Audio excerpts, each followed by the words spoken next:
The World Ender, a cultivation fantasy adventure. Chapter 31, Overestimated.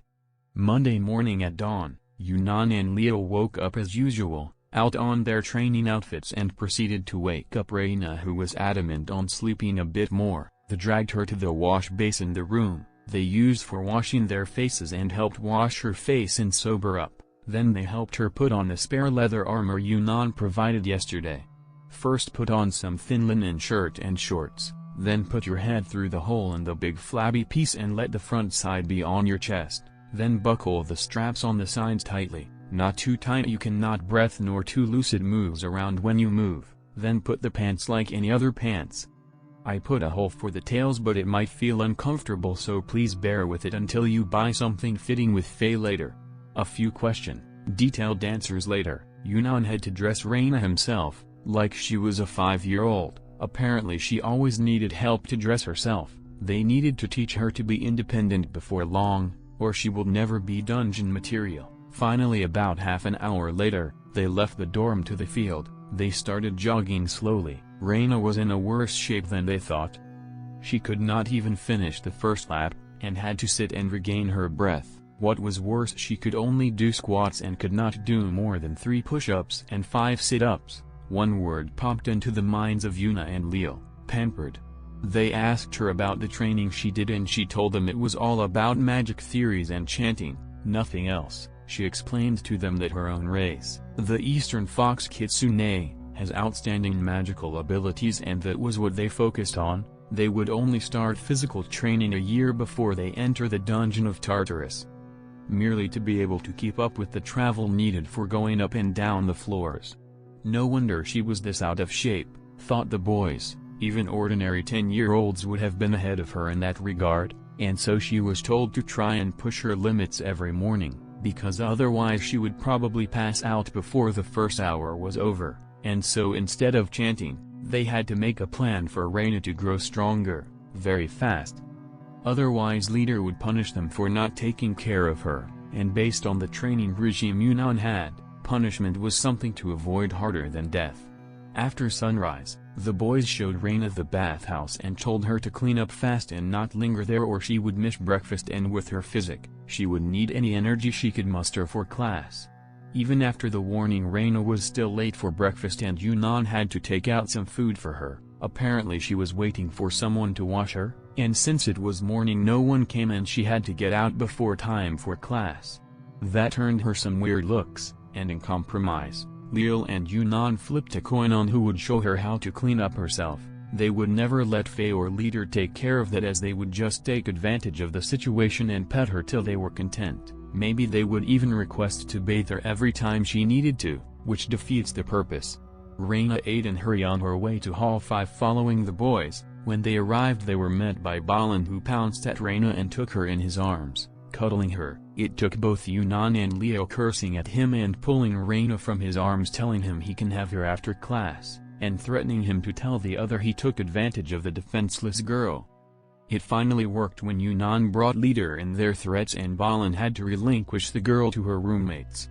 Once they went into the hall, Yunnan explained to leader the situation Reina was in, and she had to run a few laps around the hall, and she fell exhausted in less than 3 minutes. The betting round was lost. They all overestimated her, way too much. They thought even if she was not on Yunnan's level, she was at least around where Leo was, but they were severely shocked by her incapability.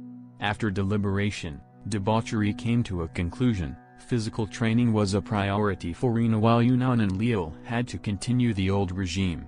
And so it was decided that Reina had to run a lap around the hall once every 10 minutes, then she can join the boys in magical constructs. She was much better at that, but not as good as they expected from an imperial descendant. Reina was good at theory, but drawing the magical constructs was challenging for her. Add in the fact she was getting tired from the constant exercise, and her thinking speed deteriorated fast. By the end of the first hour she was so tired she was dozing off.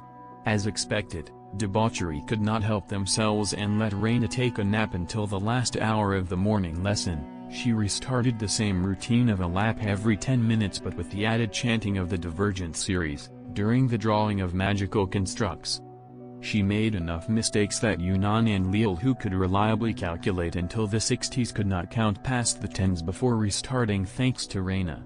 After the morning class was over, Yunnan told Faye to help them buy more training outfits for all three, and she agreed readily, and the trio was escorted by Lucian and Faye for shopping and lunch outside the academy. Thanks to Lucian pushing for speedy shopping, Faye did not linger much in the various clothes and went straight toward the shops specialized in armor and hunting gear. They even had enough time for hearty lunch, while Balin was being whipped for daring to take the lead in cuddling Reina earlier in the morning. He was lifted by Dustin high up while Bay and Leader whipped him using the flats of Bay's swords. Chapter 32, Lecture. As the afternoon arrived, Yunnan, Leal and Reina returned wearing new training outfits and carried some more in their hands courtesy of Faye, who was flaunting her wealth to buy some cuddly time with Reina. Lucian, who took the position of a wall between Faye and Reina, was well bruised after a quick shopping trip, thanks to the unrelenting strikes Faye had delivered mainly as protest, probably also wanting to knock Lucian out and molest the little fox to her heart's content. Once the shoppers arrived at Hall 5, they found Balin hurling insults at Dustin while holding his posterior. It seems Bay and Leader took extra care while punishing him. After the whole party was present, it was decided that while Reina ran around the hall and did some basic arithmetics, Yunnan and Leal had to attack Dustin and try to break his defense.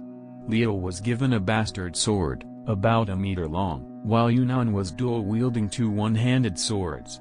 Before the training started, Leader started with a lecture.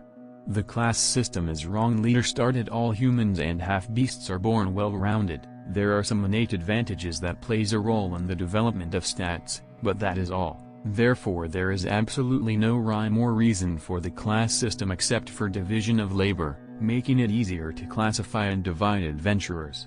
In the ancient times, when the first explorers entered Tartarus, there was no concepts of party or class. Most of the early explorers were lone wolves who managed to make legends and reach far deeper in the dungeon than the strongest current party at the moment, and the only reason was their ability to account for almost all shortcomings. Leader paused for a moment to let the idea sink in.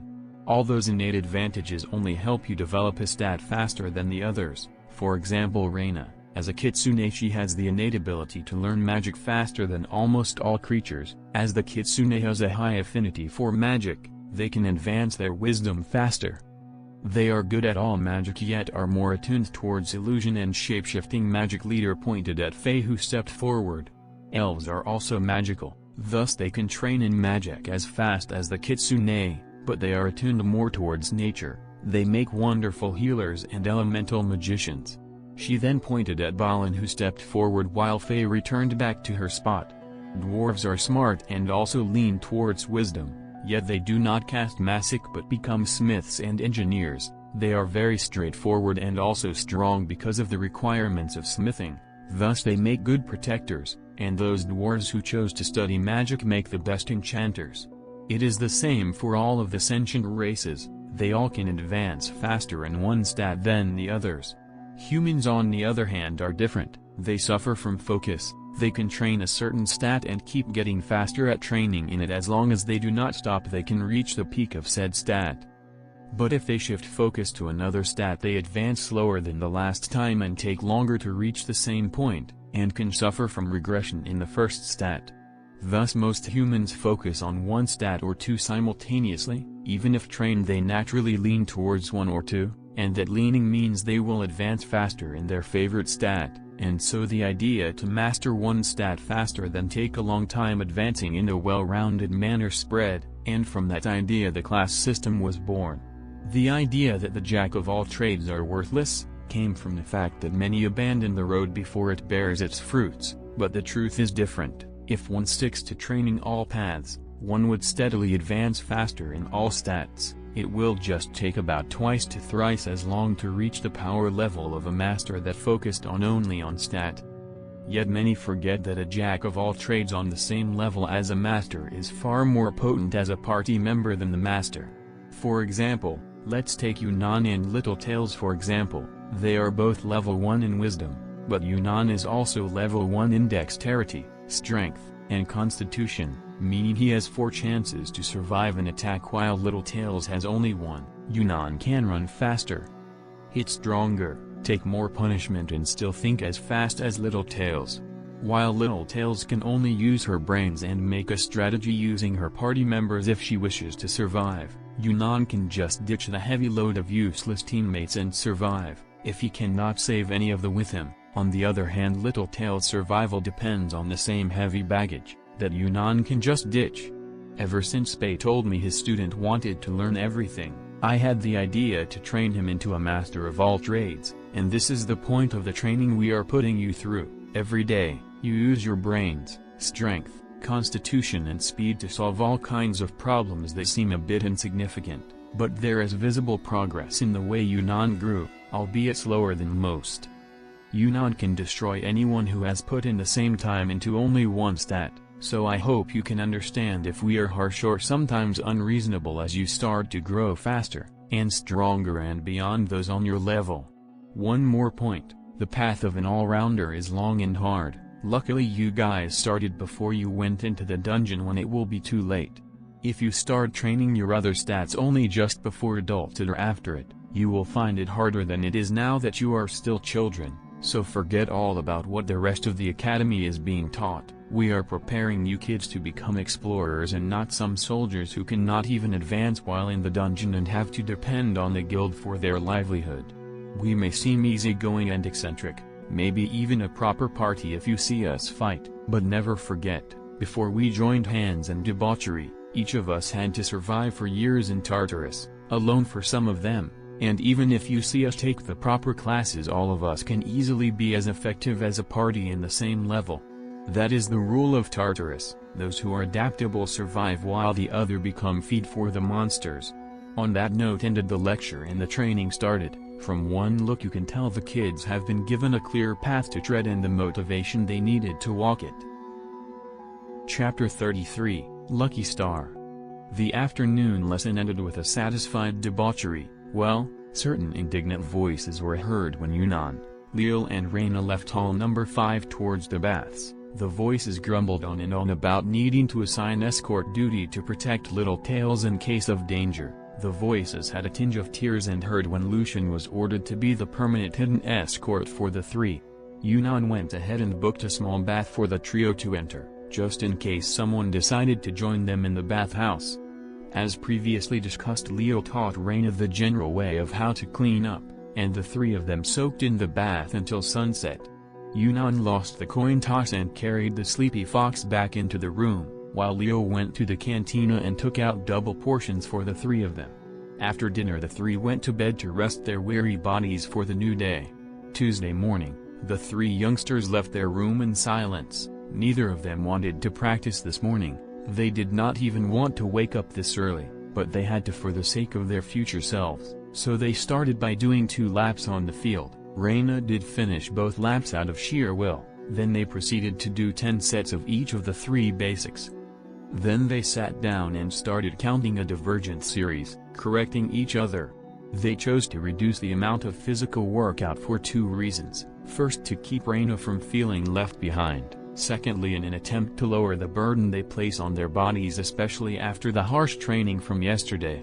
While the kids were singing the divergent series, a piece of a red-hot rock bounced off Yunnan's head, leaving behind a bald patch of burned hair the size of a fist, then landing in the middle of the sitting 3.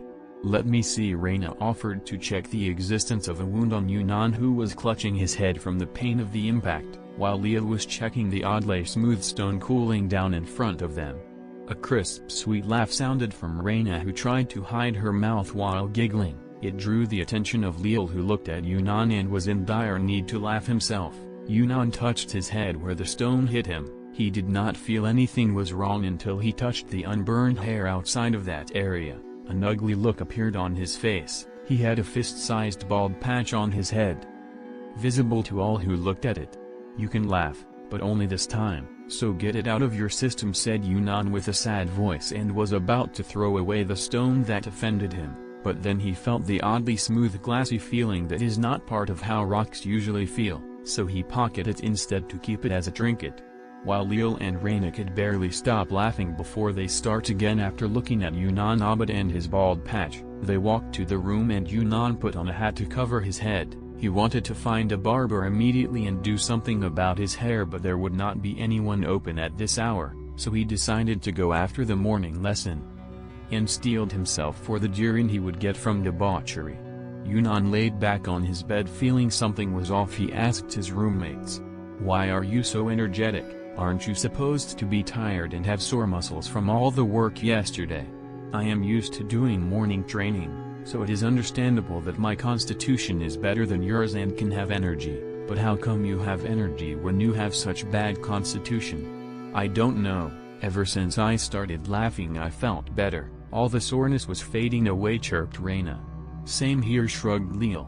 "I don't know what is going on, but we should report it to debauchery, they may have an idea." The three agreed by nodding and then went for breakfast, ate hastily, then ran to Hall 5.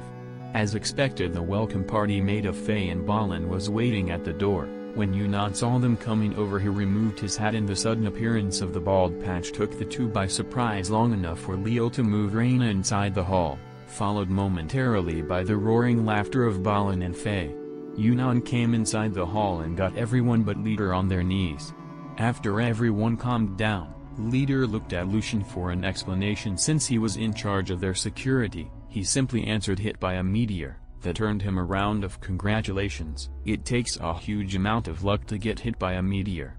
The chances of being hit by a meteorite is a few million times less than the chance of being hit by lightning.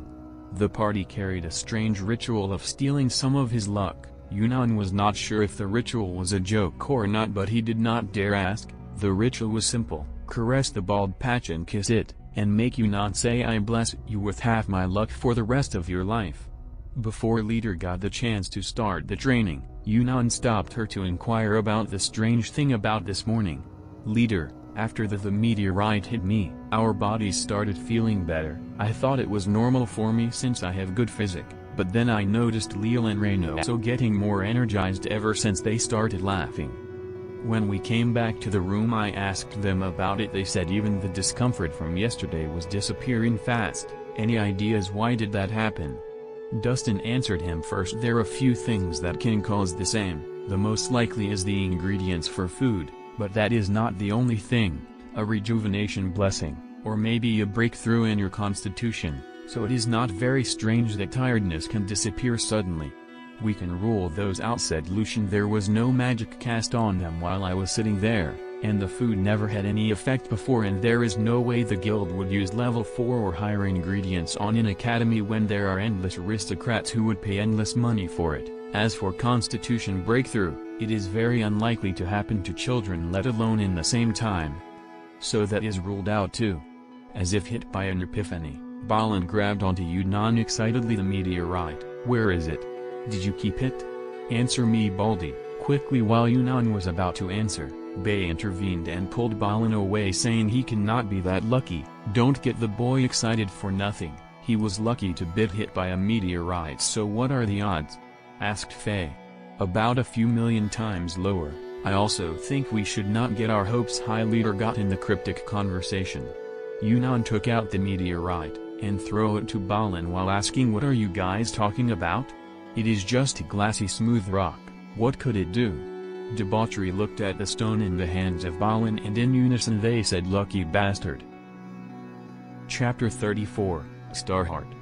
The morning was already going bad enough for Yunnan, so he did not expect to be called a lucky bastard by all of debauchery. If they thought getting hit by a meteorite was lucky, to him it felt very unlucky. No matter how you look at it, he was the one with the bald patch in his head, and still being taken as an altar to be used for a lucky stealing ritual. He hoped they sucked off the bad luck from the rest of his day, at least that would be useful for him. Standing there examining the stone, it is the culprit, there is no doubt about it. "How much luck does he have to have this fall on his head?" said Balin with indignancy. "Too bad it is not effective on us anymore. It would be very lucky to have it delivered to our hands," said Bay. "Can you make something out of it for the kids?" "Their luck is beyond my imagination," added Lucian. "Well, that boy has endless luck. Since we are involved with him, let's do something good for him and create some karma to hopefully leech some of his luck. Balan, you have until midday to make an enchanted necklace with concealing, restraining and amplification effects. This must not be known outside the party. Don't be frugal. If there is not enough money, dig through the savings. I have a feeling that us doing this is going to pay 1,000 times more. Balan moved so fast he almost apparated outside the hall and disappeared soon after that. Dustin ran after him almost as fast, faded some weird hand moves and then frowned and disappeared like a ghost from his spot with Lucian in tow. Leader gathered the kids around her and explained, what you have here is called a star heart. It is born inside a dying star, and after it dies it is ejected into the universe. Some of them have fallen in our world, while some were brought out by the dungeon as drops from monsters. That is how we know about them. The star heart is only effective on those under a teen. It gets consumed when being around teens and children. It uses its own energy to boost your constitution and comprehension as well as the rate your stats can advance. If we first plan for 3 years training, with the help of this we can be done in 2. Also, this stone that many would never look twice at, has the ability to push your stats beyond the limit of age, meaning you can get the required 10 points before you become 15 and even 20 if you are lucky before it turns into sand and lose all its power. This thing is the best item we can add to train new youngsters into masters of all trades. This information is a secret you need to protect. Otherwise the annoyance from before is nothing to what will happen if it gets out that we have a star heart. Believe me, there will parties who have not left the dungeon in years coming to take it, said Bay, so try not to even talk about it. Here comes proof. He pointed at the door where Faye and Lucian were dragging over 2 men each into the hall. They were eavesdropping on us in an effort to get whatever they can from the training we are giving you. This information is worth more than you can expect to aristocrats who are hoping to create better trained explorers and reach deeper into the dungeon. When Faye and Lucian dropped the unconscious men on the ground, Leader shot an inquisitive look at the duo. The rest have not arrived yet, said Lucian. Bay started chanting some unfocused words that were forgotten the moment the children heard them. He then placed a palm on the foreheads of the 4 men, one by the other. Reyna almost screamed memory magic. She was born in a family of magic users and have seen many peculiar spells and magic used by her family members. Yes, Faye responded to her. Bay is good at memory spells. He is wiping away the memories they have about what we said this morning and is replacing them by the memories of us explaining memory manipulation magic and us capturing them for a showcase. Then she helped Lucian move the ones Bay finished with to a corner of the hall. Once Bay finished, debauchery immediately started the training. Not unlike yesterday, Reyna had to run a lap every 15 minutes and everyone went on to play chess like usual while singing some popular tavern songs. Once the 4 men woke up, they walked away embarrassed for being found out and used for showcasing, cursing their late companions for not protecting them when they were needed. Once the bell announcing the end of class rang out, debauchery took Hunan and Leal and Reyna to their door, where Faye cast a few spells and all of them ate lunch while waiting for Balan and Dustin to arrive. It did not take long for Balin to arrive wearing a silver-colored necklace, with a lower half of a sphere hanging on it. Leader passed the star heart to Balan and he pressed it in the half-sphere. A light flashed and both the stone in the half-sphere disappeared and in their place was a black bead. It looked like the most common necklace that can be bought in any street stall. Balan passed the necklace to Yunan and said, this necklace has a 4 times strengthening effect, a restriction effect that will limit the radius of the stone to 3 meters in any direction around you. Those around you will gain the effect of the star heart. There is also a concealing effect, so unless someone can apply a level 25 appraise on it in their hands, they would never notice anything. So try to stay close to each other to get all the time. If the records the Dwarven Masters left are to be trusted, this stone will last about 3 years, so get as much from it as you can during that period. After lunch the group went back to Hall 5 and continued their training as scheduled, dagger and dodging for all the 3 children, and the effects of the stone were almost obvious to see. They could last longer and were resting faster, which prompted Leader to increase the difficulty by adding the Divergent series singing into the mix. To tire out the kids and teach them to work together with a minimum communication. Reyna was the happiest with the effects of the stone since she was almost fully rested after bathing in the afternoon. Thus Yunnan proposed an intellectual pastime after class. To gain even more from the stone, he thought about changing the general knowledge class into application of general knowledge, and use the time from after class to dinner time for reading through general knowledge books in their room. As for playtime, it was left of the weekends. The week was for working as hard as possible, and they can relax during the weekends. Chapter 35, A Spy's Tale. Wednesday was planing day, and with the new plan to push Yunnan, Lil and Reina to make as much use of the star heart, today's lesson would be grappling techniques with planning to be discussed by the side. And who better to learn grappling on than the poor guys trying to make a living by spying on hall number. After a showcasing of the basic moves and the point of grappling courtesy of Master Dwarf Balin, Debauchery went ahead and sent Lucian and Faye to capture 3 unlucky spies from the surroundings. It has not been 2.5 weeks since Jules has been monitoring Debauchery and their teaching hall. He duly noted down all actions that were performed.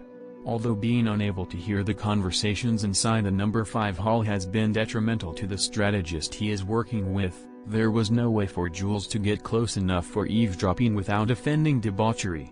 Just yesterday Jules was lucky enough to witness Debauchery handling 4 of his co-workers like they were catching snails. That morning he thanked his lucky stars that all he did was use a spell that allows him to see through walls, and he did it openly. It dawned on him that secrets are being exchanged in there and he would stand to gain nothing from hearing such things, thus the complaints of the strategist were neglected in favor of his own health. Today there are a few more eavesdroppers, and no matter how they entice him, Jules decided it was not worth it, until his employer ordered him to get something no matter how mundane it was. It has been about half an hour since the lesson started when Jules joined his fellows who were listening in. He activated his spell and the crisp voice of leader came into his ears. Please list out the plans you would consider while teaching grappling. Then came a very mundane discussion led by the students on how they would teach others grappling, and soon a plan was agreed upon by all was taken into action. It started with the dwarf talking generally about how grappling works, its advantages and where to best use it, what you might call a typical lesson. When it came to the last part, the dwarf asked the kids, how do you plan on doing the demonstration? One kid who looked like an aristocrat with an easy attitude said, why not use the ones who are listening in? If there are any, let them be the test subject and they get to hear what we are saying without wasting mana. If there are none, I guess Dustin is durable enough. Jules felt a hint of danger and his heart constricted when he saw Leader nod her head. He wanted to leave as soon as possible, but before he could move a muscle there was a lycan standing before him, and from behind he heard a voice that felt like coming from the depths of hell. Please join our lesson voluntarily, otherwise you will be forced to join like those from yesterday. We promise not kill or permanently injure you in return for your voluntary participation. Any who are forced into it do not have the aforementioned rights. Choose wisely.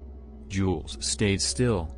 He watched as those fellows who tried to flee were knocked out and carried back like wet socks. Those who surrendered were escorted into the hall. All that was left was Jules alone standing there. He did not want to be part of the lesson, and surely he did not dare to run. Although neither the demon from hell nor the lycan paid attention to he knew there was no way out of it. Thus he chose to be done with it and never come near these people ever again. When he walked inside he was received warmly by an elf. Glad you decided to join us. Do you prefer to go first or wait for your turn? First, answered Jules. He would rather be done with this sooner than later. He surely did not wish to see any techniques the dwarf had to showcase.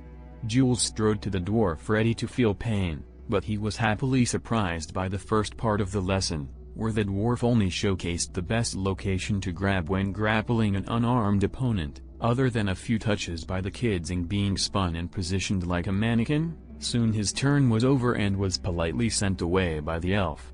He ran the moment he stepped out of the hall, straight to his employer, notifying him that he would not risk his life anymore with those maniacs, and so taking half the payment, thinking he was lucky enough to escape with his life and body intact was worth the rest of the payment.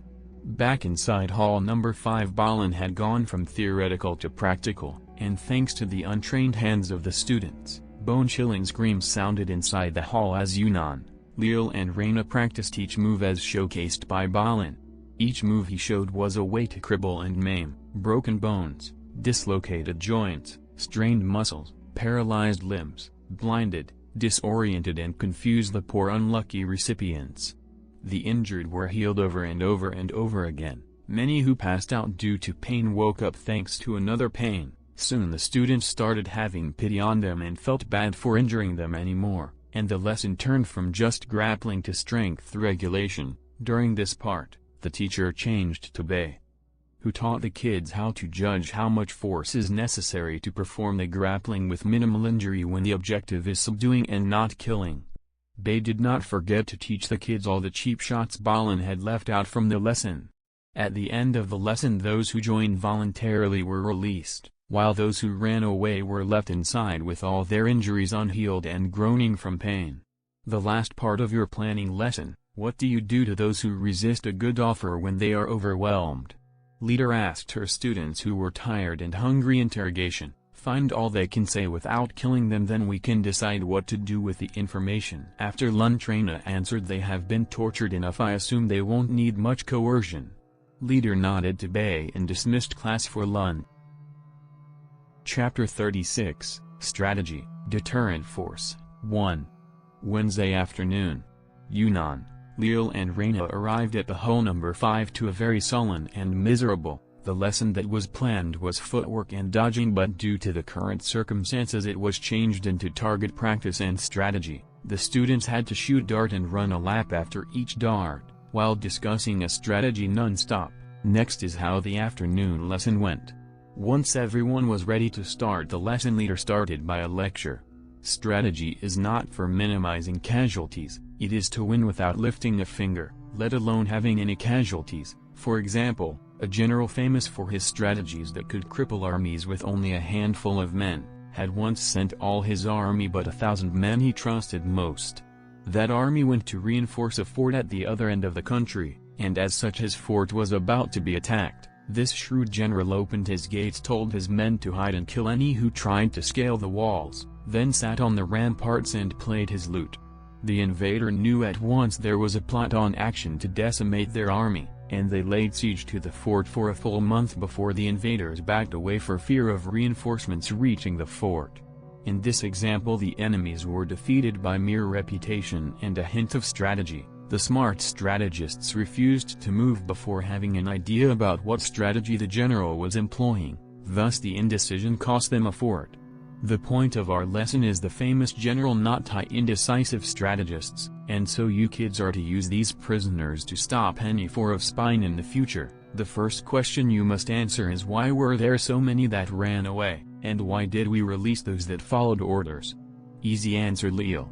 Those who ran, they belonged to different factions, and they did not have the luxury to be questioned. As for those who were released, because either they had nothing to be afraid of except for their lives, or they were confident we would not interrogate them.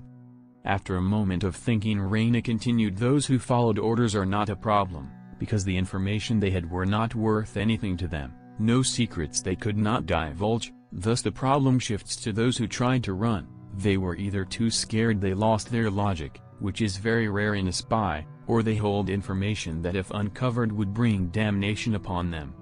They are worth questioning. After a moment of thought, Yunnan gave his insights. There should be at least one sent by the academy director for monitoring debauchery, an unstable risk factor. There will also be one sent by the Sun Emperor to keep an eye on his daughter and future of the Kitsune family, not out of distrust but because shit happens no matter how prepared you are. Then there are the rest. They can be divided into two groups. First is the enemies, those who wish to harm both us and debauchery are included into this. Second is those who wish to sell what debauchery is teaching. These are easily dealt with, a slap on the wrist, and by selling our own official debauchery training program. As for those that wish us harm, debauchery must act on the announcement they made last week. Any who seek to disrupt the mission will pay. There should be an item they use to record our actions. We can use said device to record their confessions, send it to the guild as an explanation to the destruction of those who neglected the warning. The prisoners' lives depend on them. If they confess and their statements can be verified by memory magic, they will be sent to the guild to deal with. Those who keep lying, even when we will check their memories, They can be tortured to give the correct statements, then if they desire death give it to them, otherwise send them broken beyond repair to the guild. Yunnan felt disgusted saying those words. He knew they were only making a hypothetical situation and going overboard was okay, but if he encountered the situation in real life he would leave them to the guild and not dirty his hands. But the pleased look he saw in Bay and leader told him he passed their test. Listen here children, brutality is part of the dungeon life. If you go soft on your enemies they will come back again and again until they destroy you. But if you are brutal, you stop all those who had the same idea from even thinking about harming you. Do not shy from brutality as it solves problems that are yet to bud. What Yunnan described is the way you must act as a dungeon explorer, whether inside or outside Tartarus. Let's continue the lesson. Bay clapped his hands in the fashion of leader. We have found exactly as you have predicted so far. All those who were released went to their employers and resigned from the job. As for these ones left here, they are those who plan harm to us. There are 2 who are here to harm Reina, and 1 to harm Leo. Lastly there are 5 here that are trying to harm debauchery. And so we ask again, with the utmost brutality you can think of, what is the next action debauchery should take? Reina was first, this time retaliation in kind. They are threatening a student of debauchery, and as such those who ordered the spies must pay with a child of their own. Do not take loves but only maim and ruin the future. Take away a hand and a leg, and leave it in the study of the parent. As for those who sent the spies to harm debauchery themselves, destroy their foundation. Take away their treasures and cause unforgettable and unrecoverable injury, and announce it to the world. Debauchery does not just issue threats, they act on them too. I would go one step further, responded Leo. Find their dirty dealings and share them with the public and the guild to ensure they never rise from their fall, and lastly make sure to destroy their backup while you are at it. Most would rather not get on the bad side of the guild without strong background nudging them to do it. That is not the debauchery way. Not brutal enough, interjected Yunnan. You expect debauchery to do more than warn for the threat they defied the guild to release. I think total annihilation. Go into their homes and break the front door, and kill everyone. I myself would avoid innocent people, but that would take away from the threat debauchery poses, since innocent people can be used against their wishes. Thus debauchery will annihilate all risk factors and their backing as well. This would send a message, now and in the future do not get caught by debauchery or you will perish. Chapter 37, Strategy, Deterrent Force, 2. As the discussion kept going, one could tell the fear gaining on those prisoners who were listening. Not only were they shocked by the brutality being planned, but also by how the students had known how to deal with enemies in a fashion that would bring shame to most strategists. All of the actions mentioned by the students would nip in the bud any hostility towards debauchery and their students, and they were planning to do it to all who were caught red-handed. They could not understand how kids can be so well informed in the art of punishment. They forgot that Reina as a princess would catch a thing or two about punishment from her studies. Leo was part of the aristocracy, and those things can be overheard during mealtime and no one would bat an eye at such atrocities. Although Leo was part of a stable and rather good family who were by no means harmful to their community and were neutral when it came to dealing with other aristocrats, their unity would provide them with a fair warning when someone tries anything, and since their family was rather peaceful and without ambition but the survival of their bloodline, they were well respected in the city and were invited as guests and consultants. That is when Leo came to the brutal side of aristocracy and learned how to deal with it from his grandpa. As for Yunnan, it is as one would expect. Orphanages are often bullied and trampled upon by the locals, and the orphans living inside are susceptible to the same treatment. But if every time someone bullies an orphan they are beaten to an inch of their lives, no matter how brazen you are, you would rather keep your child safe than risk offending the orphanage and have your child beaten almost to death when they step out of your vision. That means no schools, no playing outside, no friends who will risk being beaten to play with your kid, and more importantly stones that will pelt you whenever you let your guard down, constant disruption to your work, and worst of all, being targeted by the criminal organizations that recruit orphans. That is the way orphans chose to protect themselves. If you decided to antagonize an orphanage, be ready for hell to let loose on you, because even if you make the children fear you like death, the sisters have enough backing from the pious populace and the knights of the church in worst-case scenario. Thus it is expected for Yunnan to be taught this. As debauchery continued their conversation, Faye raised the last point in this strategy: how do we keep the information from leaking and deal a sweeping blow at once that those who are our targets do not get the news and flee before we reach them? After a few minutes of deliberation, Yunnan presented the plan the students came up with. Memory manipulation for these poor sods, remove the questioning part as well as this conversation from their minds. Better to wipe it clean and make it like they fell unconscious during grappling and only just regained consciousness when delivered to the guild. As for dealing a big blow at once, we go out for a field trip, find a city that has a portal leading to all the location of our targets.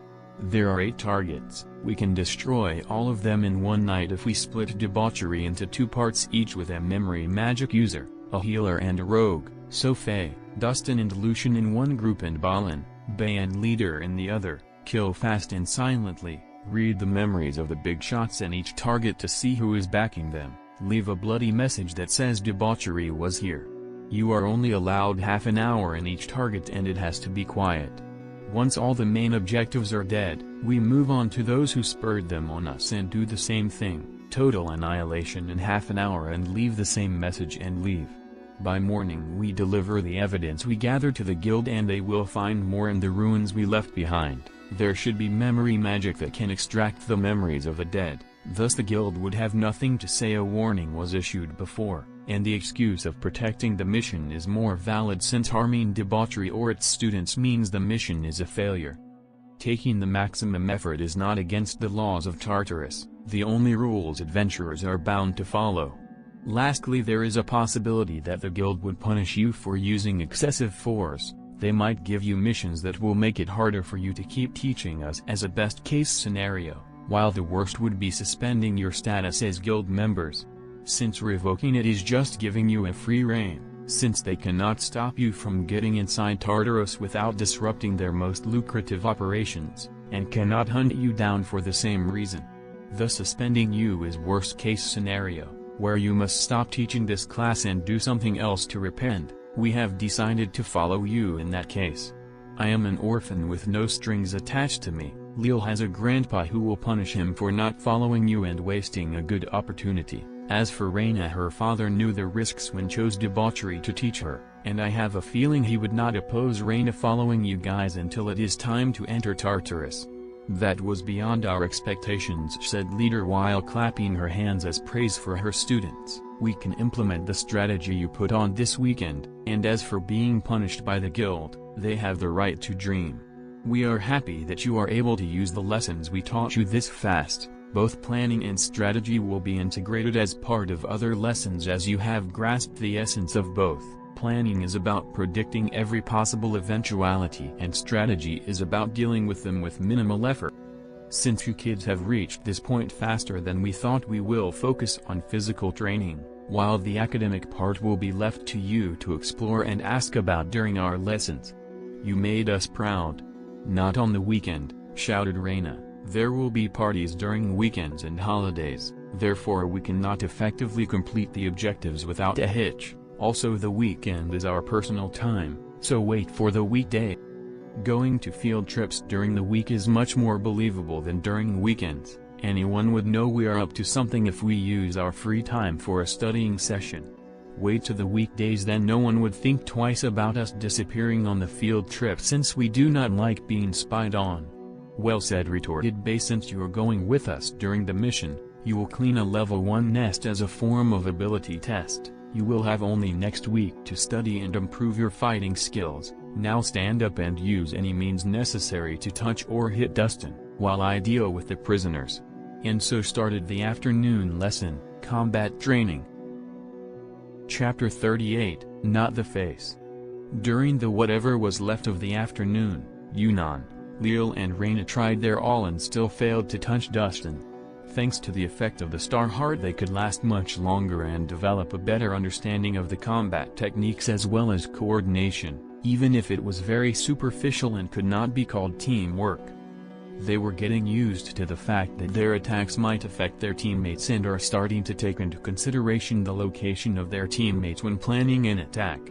Balin was the one who delivered the mutilated prisoners to the guild with a note saying keep the spies away or let them be test subjects. Soon he returned to Hall number 5 and a new betting round started in debauchery, as if they were not going to annihilate a few families in another week and a half. Obviously this round of betting was about who can get to Dustin and deal any damage.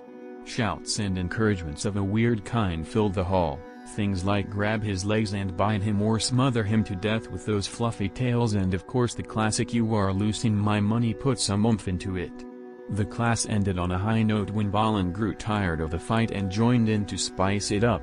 He climbed up to Dustin's shoulders, sat there and blinded the orc for 5 seconds intervals to get the kids some leeway and chance, and with Balin joining the fun all hell broke loose as Fei and Leader buffed the kids up and debuffed Dustin. Bay would throw caltrops under Dustin every now and then, and Lucian would poke Dustin on the side if he ever let his guard down. Still, no matter how they cheated, they could not get the kids to touch Dustin, as he resisted by literally throwing debauchery off of him wherever he laid hands on one of them. He would pick up the victim and fly they will into a wall, while narrowly dodged the kids trying all they could to get to him, until the bell tolled ending the play session.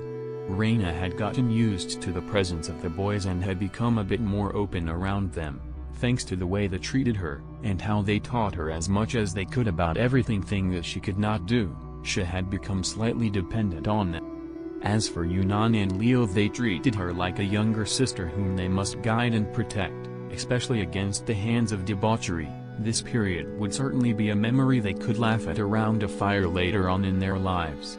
One might criticize them for sharing the same room and bath at an age where sexual curiosity is growing, with them taking them nearer to puberty.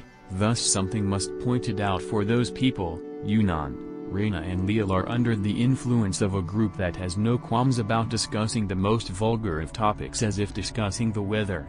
Debauchery is a group that is not affected by sexualities between their members, they only differentiate by ability and trust. Thus it would be expected for their students to project the same mindset. As for the curiosity, well, that is left for the outsiders. Back in their room, the kids each took a book and sat there reading and discussing what they did not understand with each other, until dinner time. As the kids were having a quiet dinner, a group of girls approached them to invite Reyna to join their group. Since it was the first time Reyna ate at the cantina, she was immediately noticed by many, and her coming in with 2 boys had already infuriated some girls, since teachers forbade the mingling between boys and girls, even though the academy had no such rule. Reyna politely declined the invitation. She was not good with strangers since her identity attracts too much attention to her. Some girls don't take no for an answer and they started making trouble. "You there? Both of you move away from her and go eat somewhere else. Don't you know it is forbidden to mingle between boys and girls? If you don't move away right now, we will report you for breaking the rules and harming a student. You will get kicked out for sure," said one of them. "Yeah, that's right, move away or we will get you kicked out of school." "Boys should stay away from us girls," said another. "How dare you both gang up on her, shameless." And the voices kept growing and drawing more attention, while Yunnan, Reyna and Leo ate leisurely and watched the farce going on like it was something they see every day. Although the girls had high-pitched voices, they hold no candle to debauchery at their most quiet. One of the girls felt emboldened by the cackle around her and pushed Leo's head into his own plate. She laughed, saying, "That is what you get for ignoring us." Leo wiped away the food on his face, nodded to Yunnan, moved his plate away from the wooden tray, stood up, and bam, the girl that pushed Leo was out cold on the ground. Yunnan motioned to Reyna to stay put and stood up with tray in hand and said, "Make us." The whole cantina was in a pin-drop silence. The guy just flat out without warning dispatched the girl as if she was a waste of space, and then his friend stood up and told the girls who were surrounding them and ordering them to move to make them. This is what they call taunting done right. The stunned cackle soon turned red and pounced at the boys. What followed was a one-sided show where girls threw themselves face first at wooden trays while trying to punch or grab the owner of the tray. It did not take long before the angry mob was sprawling on the floor, either groaning or out cold. Once Leo found no one else about to interrupt their dinner, he went for seconds and sat back next to the giggling Reina and the smiling Yunnan. "Debauchery is far more influential than I thought. Only 1 week and I am already getting into fights," sighed Leo, while Yunnan answered, "What did you expect? We fight for our lives all the time. It would be a wonder if you actually just stayed put after that." Soon after, the kids left the cantina to the muffled sobs of girls clutching the precious faces that had been attacked so ruthlessly by the shameless bullies. Chapter 39, Inspection. Thursday morning was promising some stormy weather, with dark clouds looming over the backwater city of Marcera. Under the faint light of dawn, 3 children were doing laps around the center field of the Adventurers Academy. They were whispering to each other about something. In a dark corner, a hooded figure was watching over them. There was tenderness and approval in their eyes. The hooded figure would look into the direction of the only magnificent building in the academy, where a bronze telescope was focused on the kids. It seems they drew too much attention to themselves. Breakfast time was very boisterous today, with talk about the group of girls that bit more than they could chew and got beaten to Kingdom Come. The masses showed relevance to the Yunnan, Reina and Leo, who were chatting amongst themselves with excited breaths about the results of their morning workout today. They were able to run a full 10 laps with a slow pace. Other than that, they each finished the 30 sets of basic exercises, with Reina as the biggest beneficiary. They could conclude one more rule about the Star Heart: the more you push yourself, the faster you will develop. The morning class today was combat analysis through general knowledge and scientific research. What is the best way to swing a sword and generate maximum effect? How to best stab a dagger? How does parrying work? What to think about when blocking a sword with a shield? What is the difference between blocking a sword strike, a mace bludgeon and an arrow shot? The practical demonstration was Dustin wielding one weapon after another at Balin, who did his best to block it all with a shield bigger than he is. When the lesson was about to move to the practical trials, the door to Hall Number 5 opened and Director Joey Ray made his way inside the hall. One could feel a chill permeating the air, hostility was rising, and one could feel death creeping on the hall.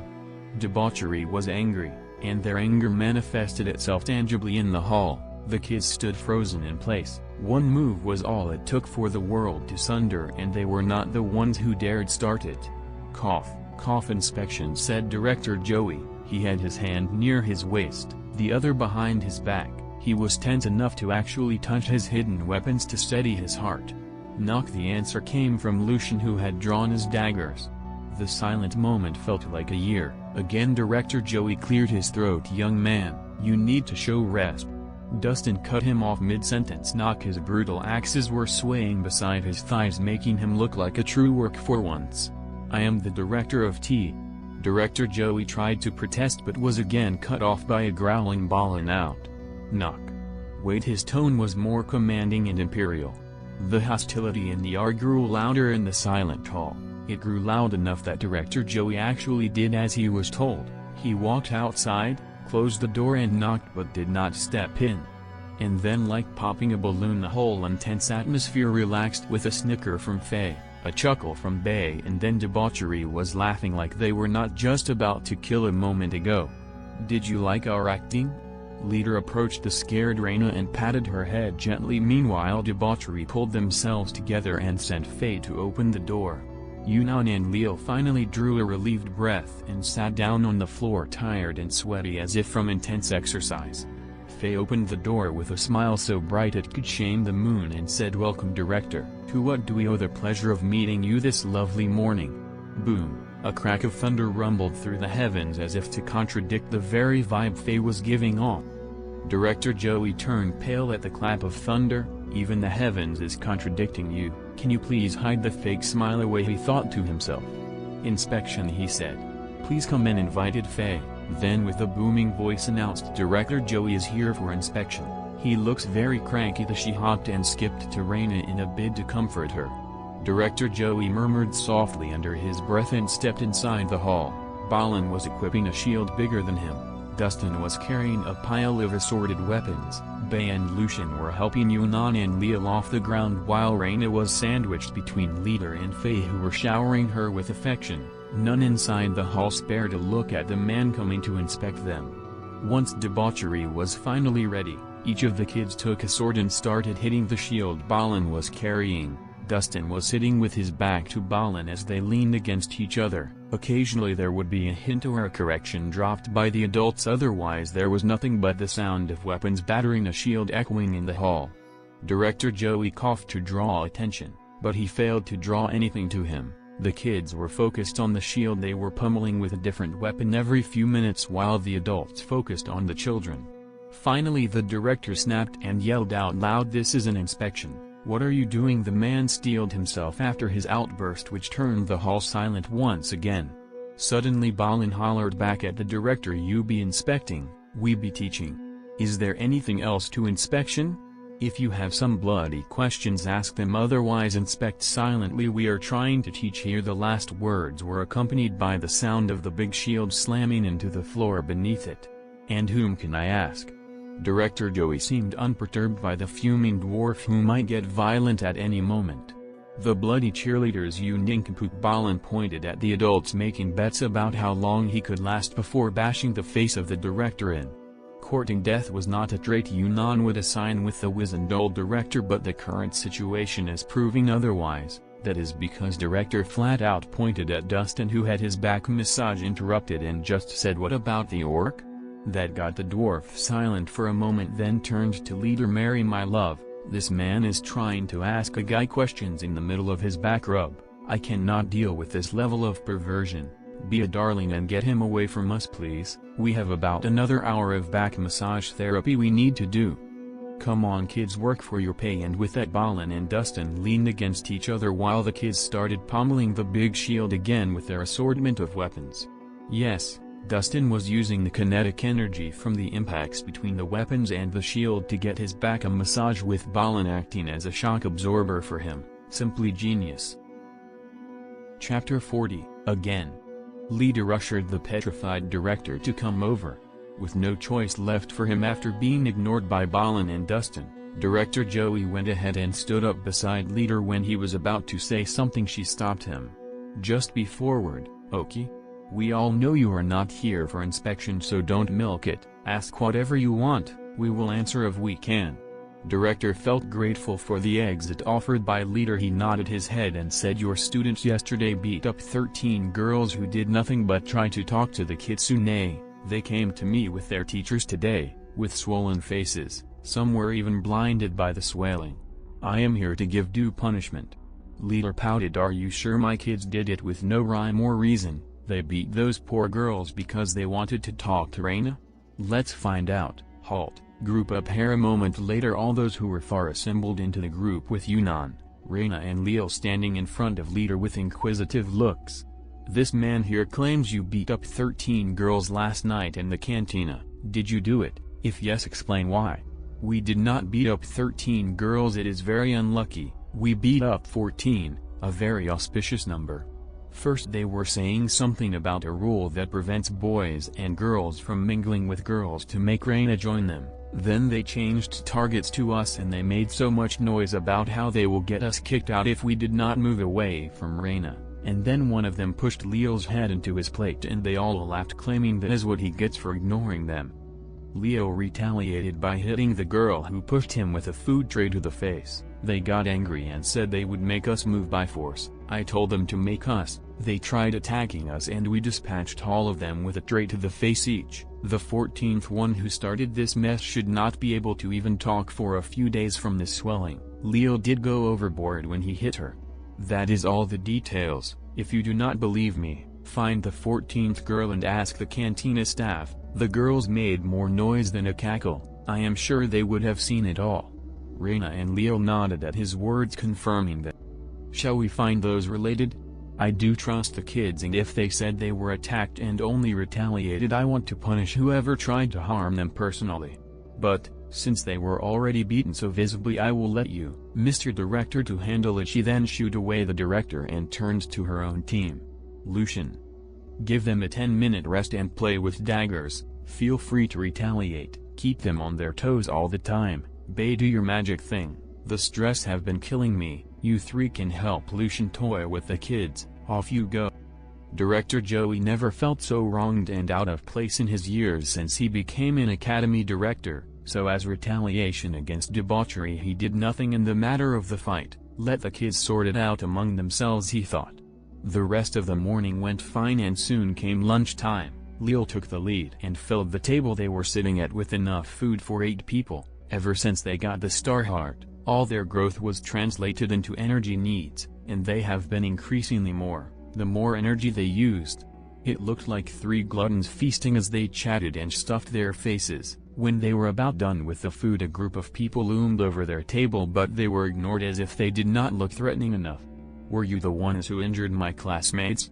The one who seemed to lead them slammed his fist on the table to make himself menacing and dominant. "Yes, that would be us. How can I help you?" Answered Leo very diplomatically. "You have 2 choices, either apologize right now on your knees and we can let you off, or we can bash your faces," and said the leader with a smug look on his face, as if there was no choice but getting to kneel in front of him, either before or after beating them. Raina interjected, "They did nothing wrong, so there will be no apology. If you insist on fighting we can reluctantly give you matching faces. Now decide yourself, we are eating and don't have time for you." Right after Raina finished her words, a punch was coming at her face. She grabbed the wrist and pulled on it. The leader found himself on a head-on collision course with a food tray that was not there a moment ago. With the leader down, the rest of the group, made of the girls from last night and their classmates, charged at the trio, and the sounds of thunks and thuds and sobs mixed together for a moment before all went quiet again. Raina went through the bodies on the floor and made sure that everyone had matching swellings, giving an extra tap here and there for those who were fortunate enough to not get the full tray to the face. Before they left for the afternoon lesson, they got themselves some takeaway to the class for snacks later. The afternoon lesson was shooting bows and crossbows. One would shoot at Dustin while the other 2 tried distraction from the front lines. Although Dustin was gentle, he still caused a few bruises in the kids. By the end of the lesson, each one of the kids had landed at least 1 shot, or hit on Dustin, an achievement for the little ones. After taking a bath, Yunnan, Raina and Leo decided to go to the entertainment hall for some fun. Once there, they heard about how there is a society that popped up recently where you need a swollen face to join, and they had a tray-wielding friend who can guarantee a matching swollen face as part of the initiation. That would be the way the students made fun of the large group who were beaten by just 3 people, and got themselves matching faces to boot. Students were ruthless. If there was a rule about not making fun of fellow students, they made stories and legends targeted at them to laugh about and ridicule them openly, and the Brotherhood of Matching Faces is one of those legends who will stand the test of time. Chapter 41, Writing. In the entertainment hall, Yunnan, Raina and Leo had some fun time. They joined a few tabletop games as well as a few games of the newly popular level-up chess. By dinner time they had scratched their itch for fun. When the trio made their way into the cantina, they were avoided by the Brotherhood of Swollen Faces like there were the plague. Even exchanging glances would cause the poor kids to hang their heads down. One could hear the occasional scared gasps and sobs sounding from different tables around the cantina. Yunnan took charge of bringing the food while Leo and Raina found a table for them.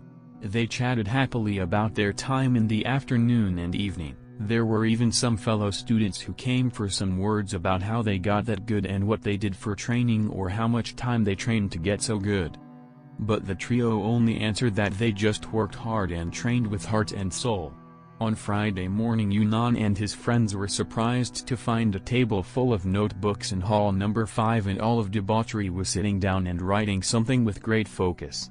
The first to notice them was Faye, who ran and picked up Raina for a bit of cuddling. It seems this was a very boring task to her, so Yunnan, as the most senior student of debauchery, was obliged to ask about this for his fellows.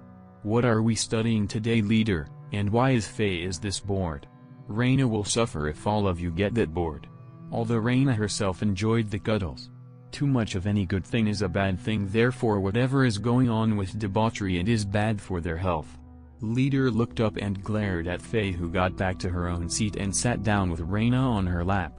Once Faye sat down, Leader explained, "We are going to write our training manual and sell it like you suggested. After the whole ordeal with the spies, there were many people contacting us through the guild and asking for the training regimen, and were offering some hefty sums of money that made Dustin greedy enough to sit on a table and start writing. Thanks to that, we decided to use this morning to note down the points we are teaching you. How is that going? Our training is not something easy to put into words, and there are a few things that you must not add in, because they might even cause deaths.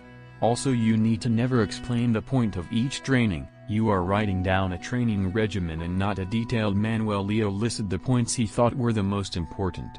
That is what we are struggling with, said Bay. We are trying to make it concise, yet we are not getting the point we want to express, and it gets worse when we want to classify them. My head hurts and Balin is already snoring. We need to end this, fast.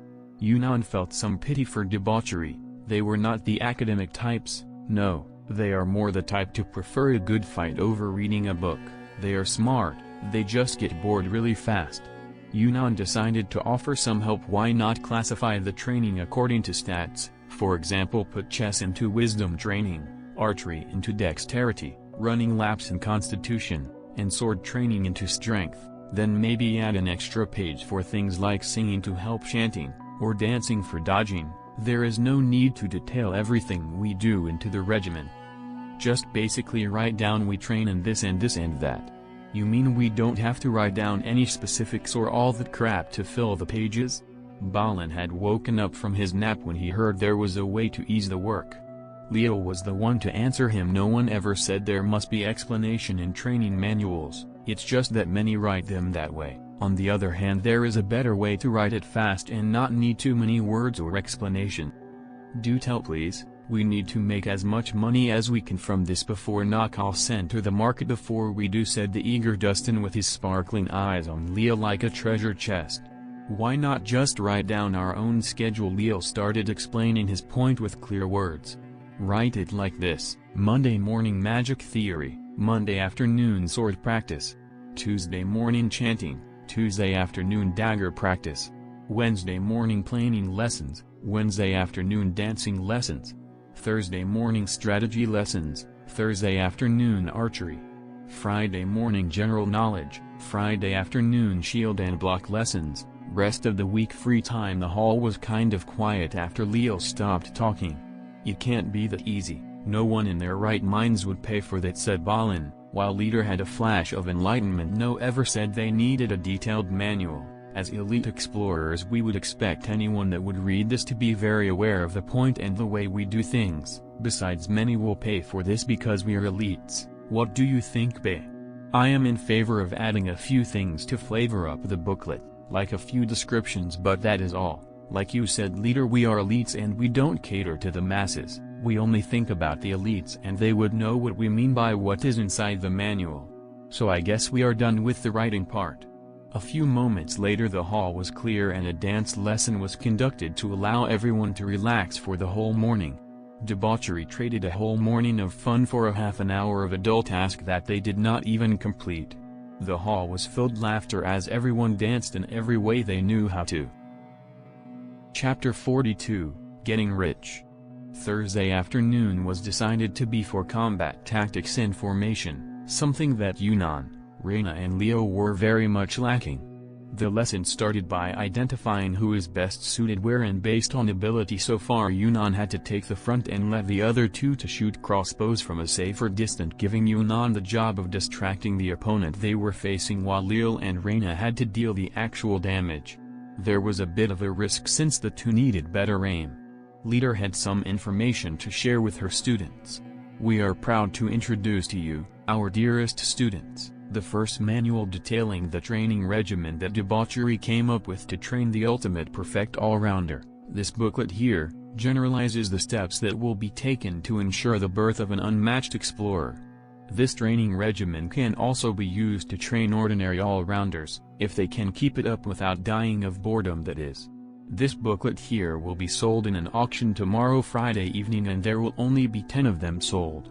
We are gonna get rich.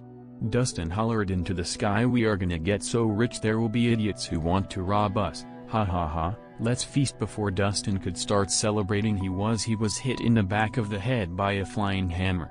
Listen here, dumb orc, If you want to feast, wait until after the auction and we get rich. Now shut up. Leader still has more to say. Thank you, Balin. Leader smile at the dwarf. We are also planning on taking our first cleaning mission for a level 1 nest, and you, my dearest students, will take the lead. With this we can see what you need to work at before clearing a level 1 nest next week. Also we will need your help plundering during the mission, and from Monday you will be taught how to appraise items during rests between combat training sessions. Also it will be your first homework, and for that we have applied for the permission needed for you to go out and return before dinner. Also we are arranging for you to meet and work under an appraiser during the next week. Are you mad? You plan to take us into a fight beyond us? No matter how you plan it, it is a very bad idea, the worst one you had since we met. Please reconsider. Our lives are not stakes at your silly bets. Yunnan was terrified at the thought of being part of a fight between adventurers when he is barely strong enough to even defend himself.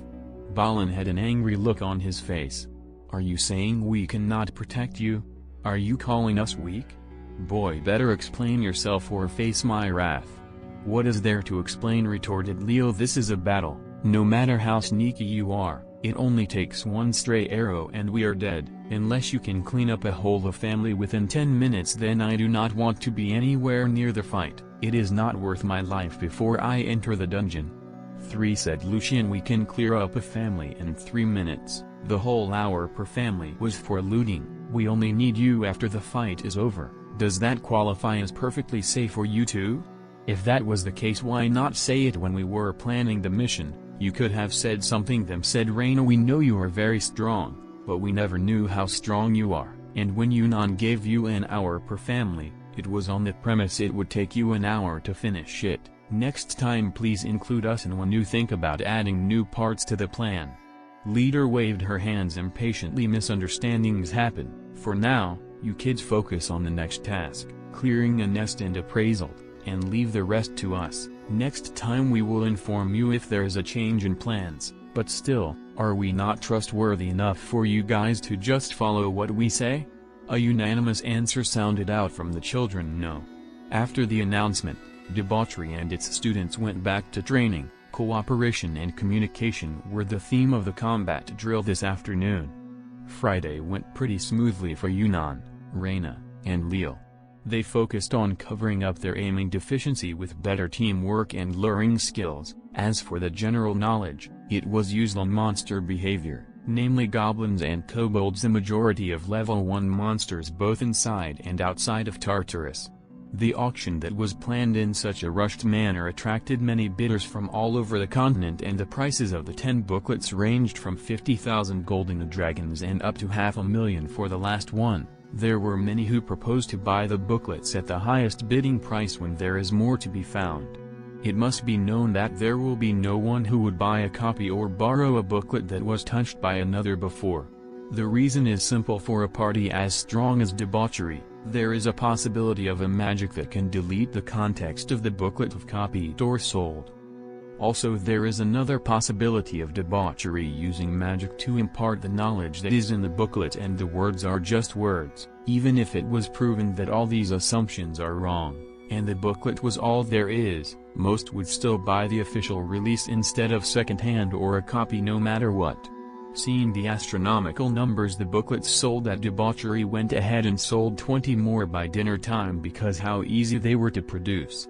Although the demand died down a bit after selling 30 booklets, debauchery still made more money than they knew what to do with, so they decided to splurge on the children and buy some good equipment for the upcoming hunt next week. Chapter 43, Ritual. While Yunnan, Reina and Leo were lazing around in their beds after breakfast, they heard a familiar urgent knock on the door. However, this time before Leo made it to the door, it swung open and Faye burst inside the room grumbling about the kids.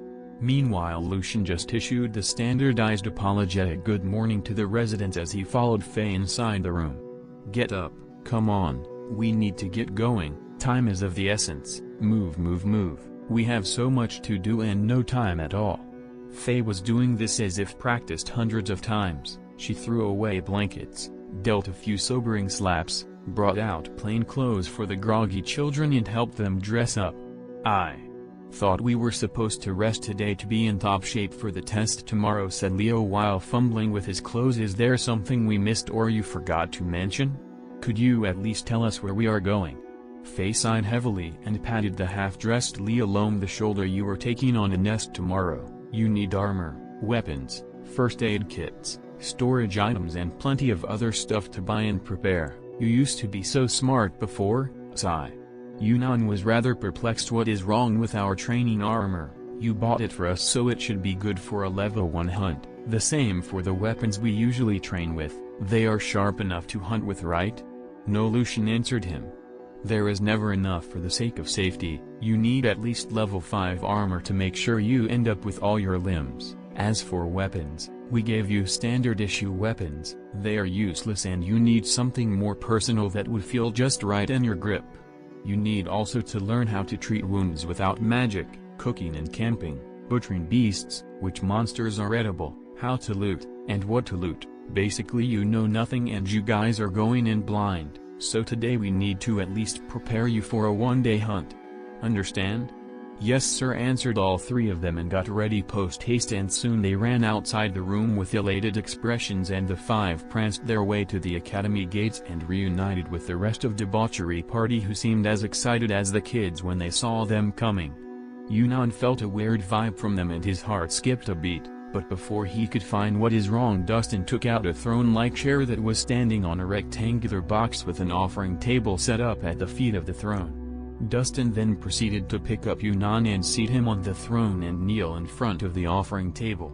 After him came Balin and Bay with offering incense and scented candles, which they placed on the offering table before the frozen Yunnan, then joined by rest of debauchery, who knelt down under the sacred throne and offered their prayer as one voice. O Lord of Luck, bless us the unlucky ones with a sliver of your immense and boundless energy, for we are believers in thine divine powers and endless luck. O lucky Lord, bless us with your favor and fortune. Amen. Once the ritual was over, Yunnan was discarded from his throne while the throne itself was relevantly put away. Yunnan looked back at his roommates and saw Leo face-palming and Reina giggling to herself and enjoying the show. Leo walked to Yunnan and removed the hat he has been wearing since Tuesday. How lucky can he be with this? The bald patch dawned out and almost all were on their knees laughing. If he is lucky, his hair should have grown enough to cover this patch since then. Then he returned the hat back to Yunnan's head. After everyone calmed down, Dustin made his counter-argument. On Tuesday we made a half-assed ritual for the jokes and ended up with more than 25 million gold in the dragons. 5 days later, 25 million gold.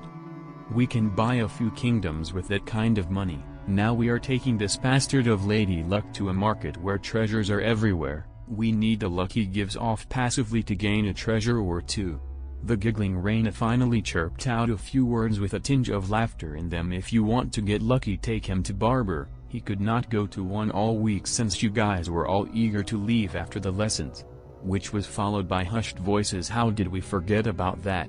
That must be why the luck took 5 days to manifest. Let's do it then, we need all the luck we can get. Suddenly Dustin put Reina on his shoulders and said, the prophet of fortune has spoken, forward to the best barber shop in town. Debauchery and their student made their way into the busy streets of Marcera City, and after asking around found an old rickety shop that had a simple sign of barber. All the shops around it were newly renovated and had a rich and classy feeling to them. Besides the door of the barber shop sat an old man who seemed to have lost interest in the world many years ago.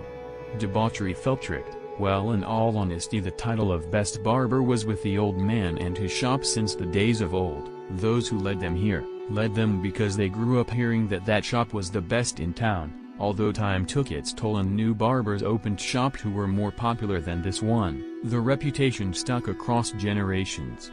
So it became like a tourist prank that was unintentional. When they wanted to go find another shop, Yunnan walked up to the old man. Good morning sir, he said. Do you still offer hair cutting services in this shop?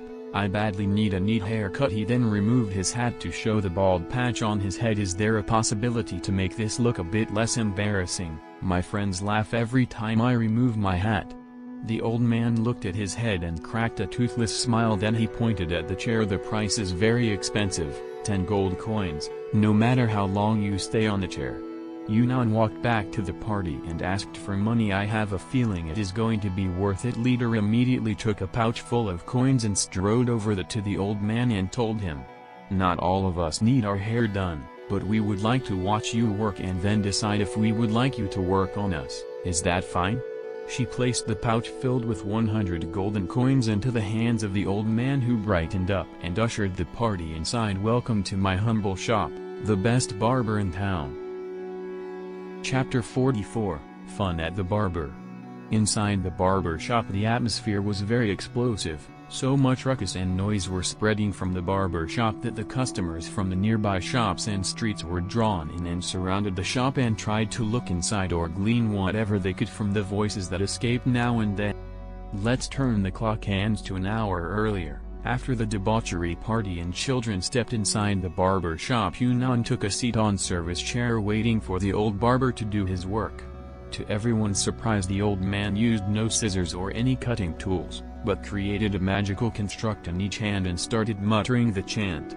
Moments later the hair on Yunnan's head grew longer and shinier and even silkier as it fed on the mana generated from the spell. That was not all. The hair started swaying and changing its length into many haircuts. Some were neat and clean, some were classy and extravagant, some made Yunnan like a beggar, other made him look like playboy. The atmosphere in the shop turned from baffled to excited and then devolved into laughter as the marvelously odd hairstyles kept changing every passing moment. Soon the barber stopped at a neatly short-cropped cut for Yunnan as he thought it suited him most. As per the habit of debauchery, fun took precedence over everything else, and a round of coin flipping, treaties and threats ended up in everyone taking a turn to sit on the chair and enjoy the marvelous spell at work. Balan, as lucky second, pointed at his beard and sat on the chair watching the mirror in front of him keenly. Soon his booming voice was heard as his beard was braided, cut, lengthened, branched, turned into a goatee, shaped into all manners of things in all colors. Finally it was settled in a strikingly shiny coal-black silky thicket that had no right being on a dwarf's face. Everyone from the party had their turn on the chair, and even more than one turn for some. They all laughed together and at each other, amazed and amused by the skilled spell work done by the old man, something that was both effective and fun. It was so much fun for debauchery that Dustin tried to recruit the old man. Once everyone had their fun and were ready to leave, the old man told them to wait for a moment. He went into the back of the shop and one could hear him rummage through the items that probably had not been in order for decades. Soon the old man came out holding a tray in hand, and on it was a very old box. The old man walked in front of Yunnan and said, "You and your friends are the funniest customers I have ever had the pleasure to work with. I am old and lost too many dreams. This here." He gently opens the box and a black ring that shined like obsidian is revealed inside. "This here was the epitome of mine and my friend's hard work. Keep it, and use it to make your dreams into reality." The old man put the black ring on the right index finger in Yunnan's hand, and as if by magic the ring vanished and melded with the skin on the finger. There was no trace left. Even Yunnan could only vaguely feel something was there, but he could not even touch it.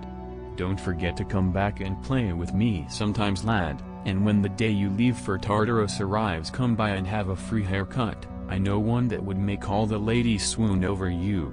The old man knew very well that this kid here came and brought his luck with him. Why else would he remember the old box now of all the time he spent in this shop?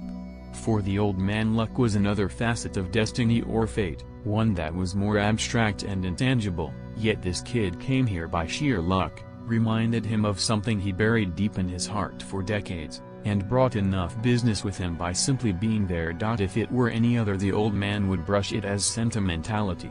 The old man was someone who delved deep into Tartarus. He knew very well that no matter how good or bad your luck was, Tartarus only gave what one needed, and that ring was something neither he or his party needed. They knew by then it was meant for someone else.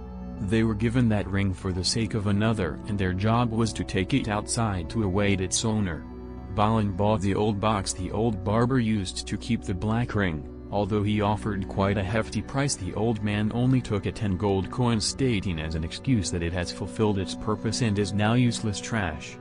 Balan walked out caressing the box as if his own child. Once outside, he told the masses that were watching them eagerly, "Go get a haircut inside, it costs 10 gold and it is worth 100. The party left the old shop with smiles on their faces, chatting about the most hilarious styles they had seen. Leader noticed Yunnan touching his own index finger and was itching to ask about it, so she reassured him, "There is nothing to worry about, we can talk about it in private later." The party made its way into the armaments market, where they could buy fitting armor and weapons for the kids. Once again they did the same and asked about the best armor maker in the city. They were led to a joint shop with a smithy outside and a tailor shop inside the building. The couple who owned the place inherited it from their forefathers and were masters at spell work. Within an hour each of the kids had a well-fitting level 5 heavily enchanted studded leather armor on them. They paid around 1,000 gold for each piece, a price that was about 5 times higher due to the heavy modification and special enchantments that were casted on them. According to makers, these full-body armors will grow with them until they are 15 and can be useful in the dungeon until they need better ones. The lucky ones this time were Dustin and Reyna. Dustin had pestered the smith for a matching axes that had their own bloodlust. According to the smith, they were made by the first generation inside of Tartarus from the body of a freshly slain dragon and were enchanted with its soul. He did not know on which floor it was forged, but he knew that the dragon that was killed to make them took a week to be slain.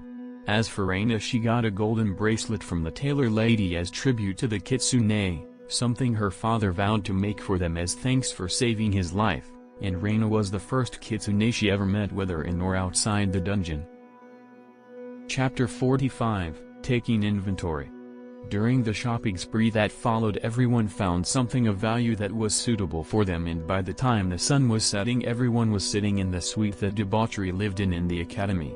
Once everyone was rested and cleaned up from the long day and the equally long shopping spree, it was time to review the gains of the day, since debauchery was elated from the amount of luck that has descended upon them, as each had found something that could be considered a unique treasure. Starting with the items they bought with a total of 10,000 golden dragons, an amount that would allow one to live like a king for a year. They bought 3 especially fitted full-body armors, including boots and helmets, high-quality traveling cloaks, twin short swords and 2 bastard swords, twin curved daggers and 2 long daggers, as well as 3 half-sized high-powered crossbows with crosshairs for aiming. They also bought, among other things, mid-sized storage rings that had around 1,000 cubic meters of space inside, fire starters, a few bushels, of crossbow bolts, pots and water cans, utensils, and any other convenience items that could be stored permanently inside the storage rings. As for their other gains, they were more than happy to flaunt them over and over. Balin got himself a legacy chest, something that can only be found in Tartarus. They are usually bigger and equipped with special magic. Most adventurers know them as treasure chests. They have very small storage space and are commonly found in special rooms in the dungeon.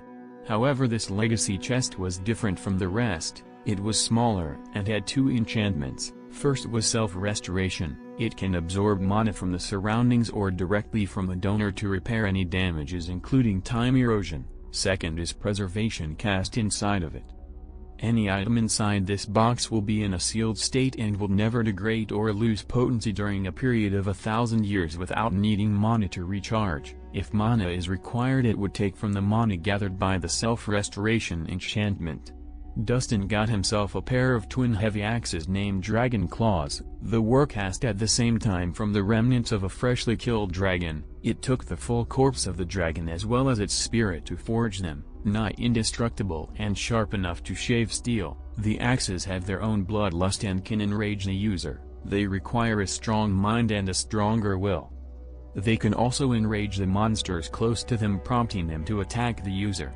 These axes were made for dealing death, and only those who can withstand the bloodlust can safely use them without getting consumed by the dragon spirit inside. Lucian got himself an exquisite pair of shoes that increases speed and enhances stealth, as well as muffle the wearer to the point they need to talk loud to be heard when wearing them. The shoemaker that made them had them on display, and only the one who could solve a puzzle lock can buy them. The lock was broken and the only way to solve it was to pick it open.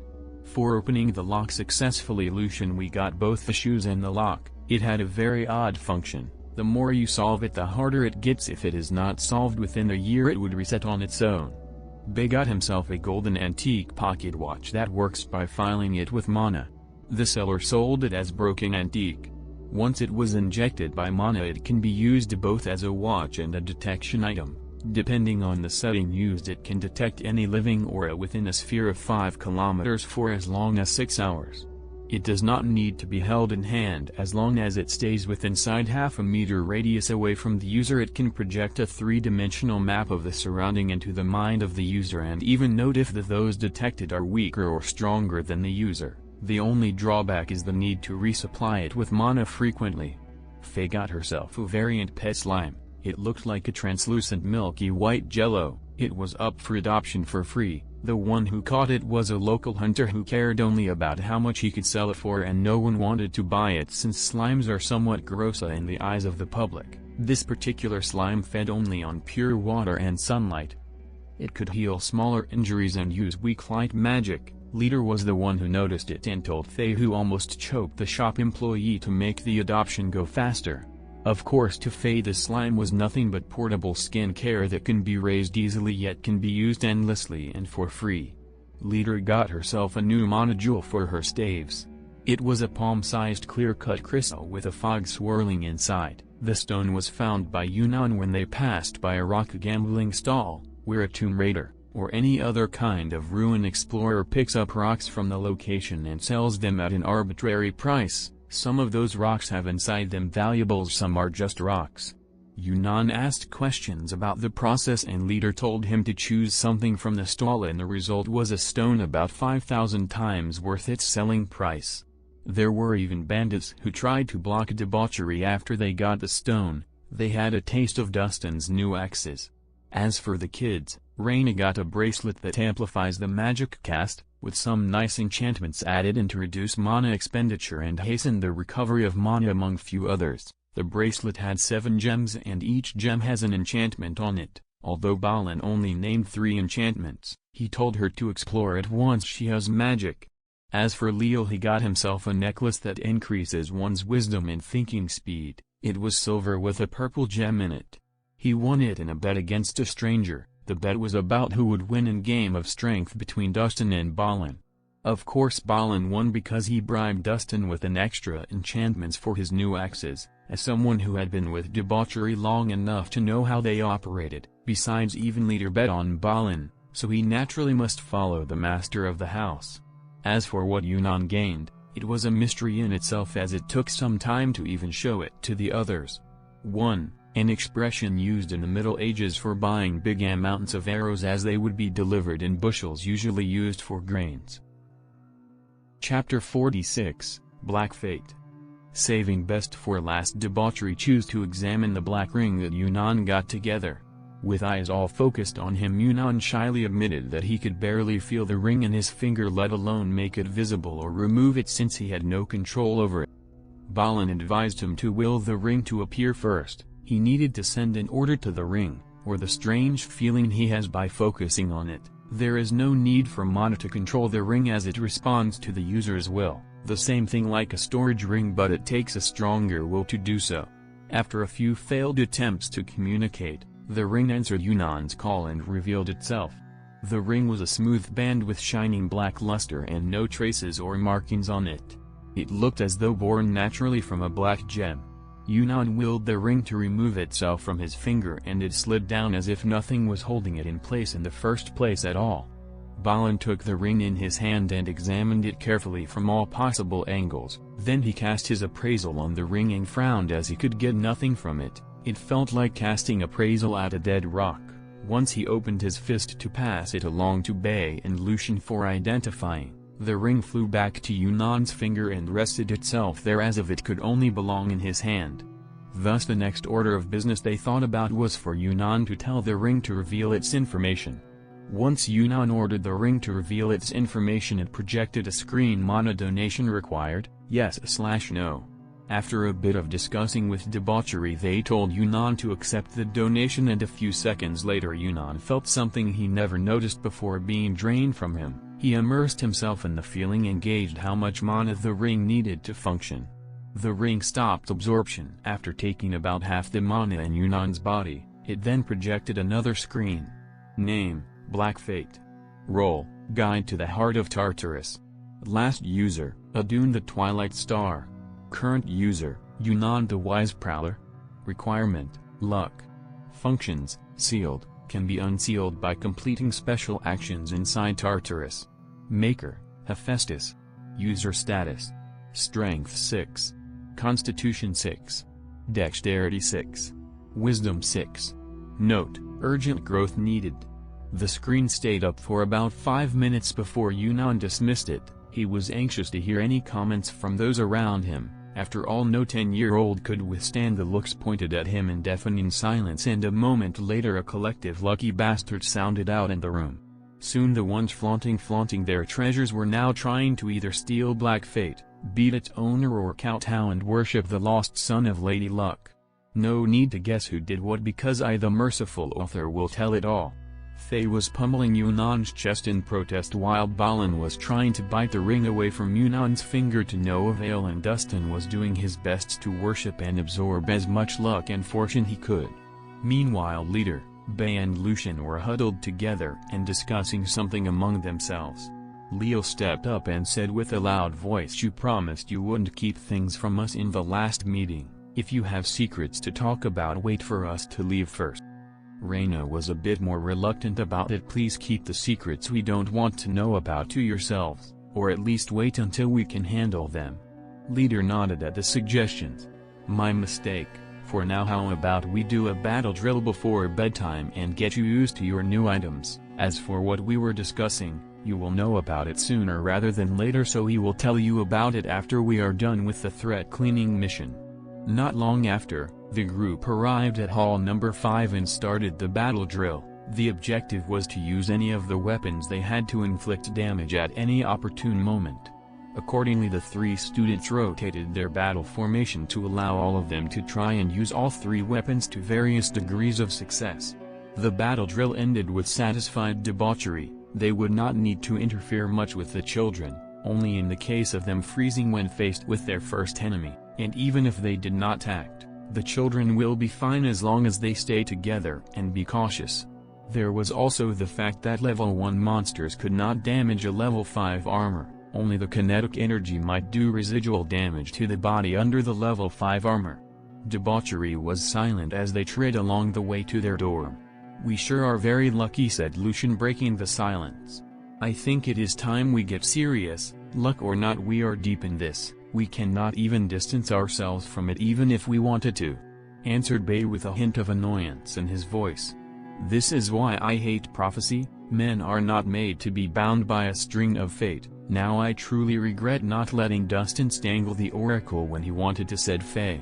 "Whatever it is that is going on, fate or destiny or luck or whatever it is, we are in this shitty swamp and we can only keep going forward," said Balin. "Is it too late to strangle the witch now?" asked Dustin with fury in his eyes. He really hated whoever that oracle was. Finally, Leader voiced her own mind. "The thing about prophecies is that they are self-fulfilling. No matter what we do or not do, it will end up progressing the prophecy. I personally think we stick to the path we chose that day. We chose that path because our hearts wanted it. Therefore, even if we fulfill the damned prophecy, we will have no regrets. All we have to do is live by our own standards and let the rest of the world to its own devices. As for the quest and the Black Fate, we will wait until we are done with preventing the headaches. As for the hearts, they can go fuck themselves for all I care." The discussion ended there and then, and a tacit understanding was reached between the members of Debauchery. Its essence is basically fuck fate and its machinations. I live by my own rules, the motto that Debauchery lived by for 5 years now, since the day it was created. Chapter 47, A Date with Lady Luck. Sunday dawn. Debauchery and their students were walking out of the academy and heading to the north gates. About 10 kilometers away from the city there can be found the only nest in a 50-kilometer radius. The nest was protected by the city governor as a mine for monster cores. It was small enough to prevent export and needed to be partially cleaned every few months. Goblins were the species living in the nest. They had a fast growth cycle and a high fertility rate. They could capture females from multiple species and races for mating and repopulation, therefore it was not weird to find human women used as incubators inside the nest since the goblins needed only 1 month to be born. Thus human women were the next best incubators for the mostly male population of goblins. Jogging all the way to the borders of the nest, the party of 9 arrived after sunrise and just in time to see 2 goblins carrying a boar they just hunted back to the nest. What a great luck, food and 2 stray goblins at the same time. After a nudge from Balin, Yunnan and Leo took the lead with their crossbows out and aimed at the 2 clueless goblins, then they shot at the same time. Yunnan dropped his crossbow and ran towards the goblins before checking if he had hit or not to prevent them from sounding an alarm or drawing attention to the group and causing more trouble for them. One of the goblins fell down with a bolt in its head, and the other suffered the shoulder injury. By the time the second goblin stood up from the impact, Yunnan was there with both short swords in hand, one aiming at the chest, the other the head. The goblin's head exploded and half his torso was cut through by the short sword. Success, but that feeling did not last long as all 3 youngsters heaved and puked their hearts out. Seeing death for the first time was not something that can be looked down on, especially for the one dealing the blow. It took half an hour for the students to calm down a bit and hold in their urge to vomit. Then came the ugliest lessons. First, find the monster core. It was located in the cavity of the heart, and the kids once again vomited after getting both cores. When it came to butchering the boar, the kids had nothing left to vomit as they both watched and took turns working on the dead boar. As the leader of the miniature party, Yunnan kept both cores and the boar flesh that they dissected. The morning was taken as well training for the youngsters. They were only taking on strays and fighting them using each of the weapons they trained in with debauchery. The children adapted fast to the fighting and were able to kill the goblins faster as well as resist their own urges to run or cry or freeze. There was no lunch for the hungry kids until they returned to the city. They could only roast a palm-sized steak for lunch, something that would barely quench the hunger they had. And since the first part of the test was completed nicely, debauchery led the way to the heart of the nest. All the nearby goblins either ran away or stayed put and did not bother debauchery whilst they entered the cave where the goblins lived and started looking around it. They found a few caged females with bulging bellies and some were in the middle of getting impregnated, a very ugly sight to behold. The party killed the offending goblins and made a bloody mark on the cages so no other goblins would approach, at least until the invaders leave the nest. They found in some of the rooms weapons and gold that would be gotten from those farmers around this nest they raided to get the females. In the biggest room in the cave there was a stone throne and on it sat a goblin twice the size and height of the other goblins they met so far. This is the goblin leader, the boss of this nest. You kids go ahead and challenge it. If you can kill it, you can loot the treasure chest at its feet. If we have to rescue you, no looting for you. Leader told them what to do and then stepped back with debauchery to allow the boss to fight. The fight ended rather quickly with Yunnan drawing the attention of the boss while the other 2 shot bolts at it from a distance. Yunnan took a few hits before he got his dodging rhythm going. His slashes left deep marks on the boss and cut off a few fingers before the bolts took the boss down and Yunnan cut off its head to end the fight. Leo went to the goblin's boss and dug out its heart and took out the core from inside it.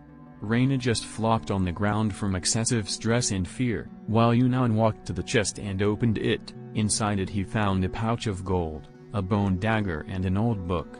Bay took the role of the appraiser. Beggar's magic purse can carry up to 1,000 gold coins and seem like it only has a few in it, worth about 200 dragons.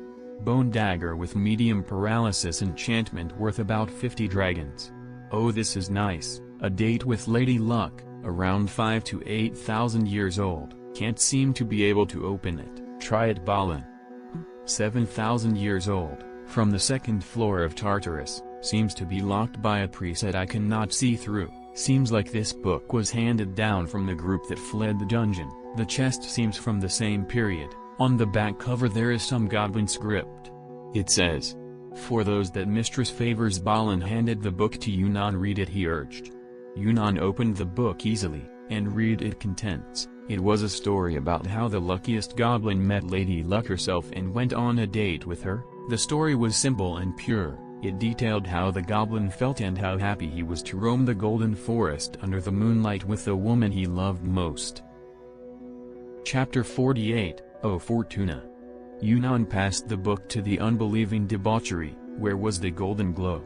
Where was the skill training light? How could there be nothing when he opened the book? This was a book from Tartarus. No books can get out of Tartarus. No one with status could do it. If the book was able to leave Tartarus, it must have been very special. So why did nothing happen when he read the book? No one has ever successfully took out a chest or a book outside Tartarus. Maybe only monsters can.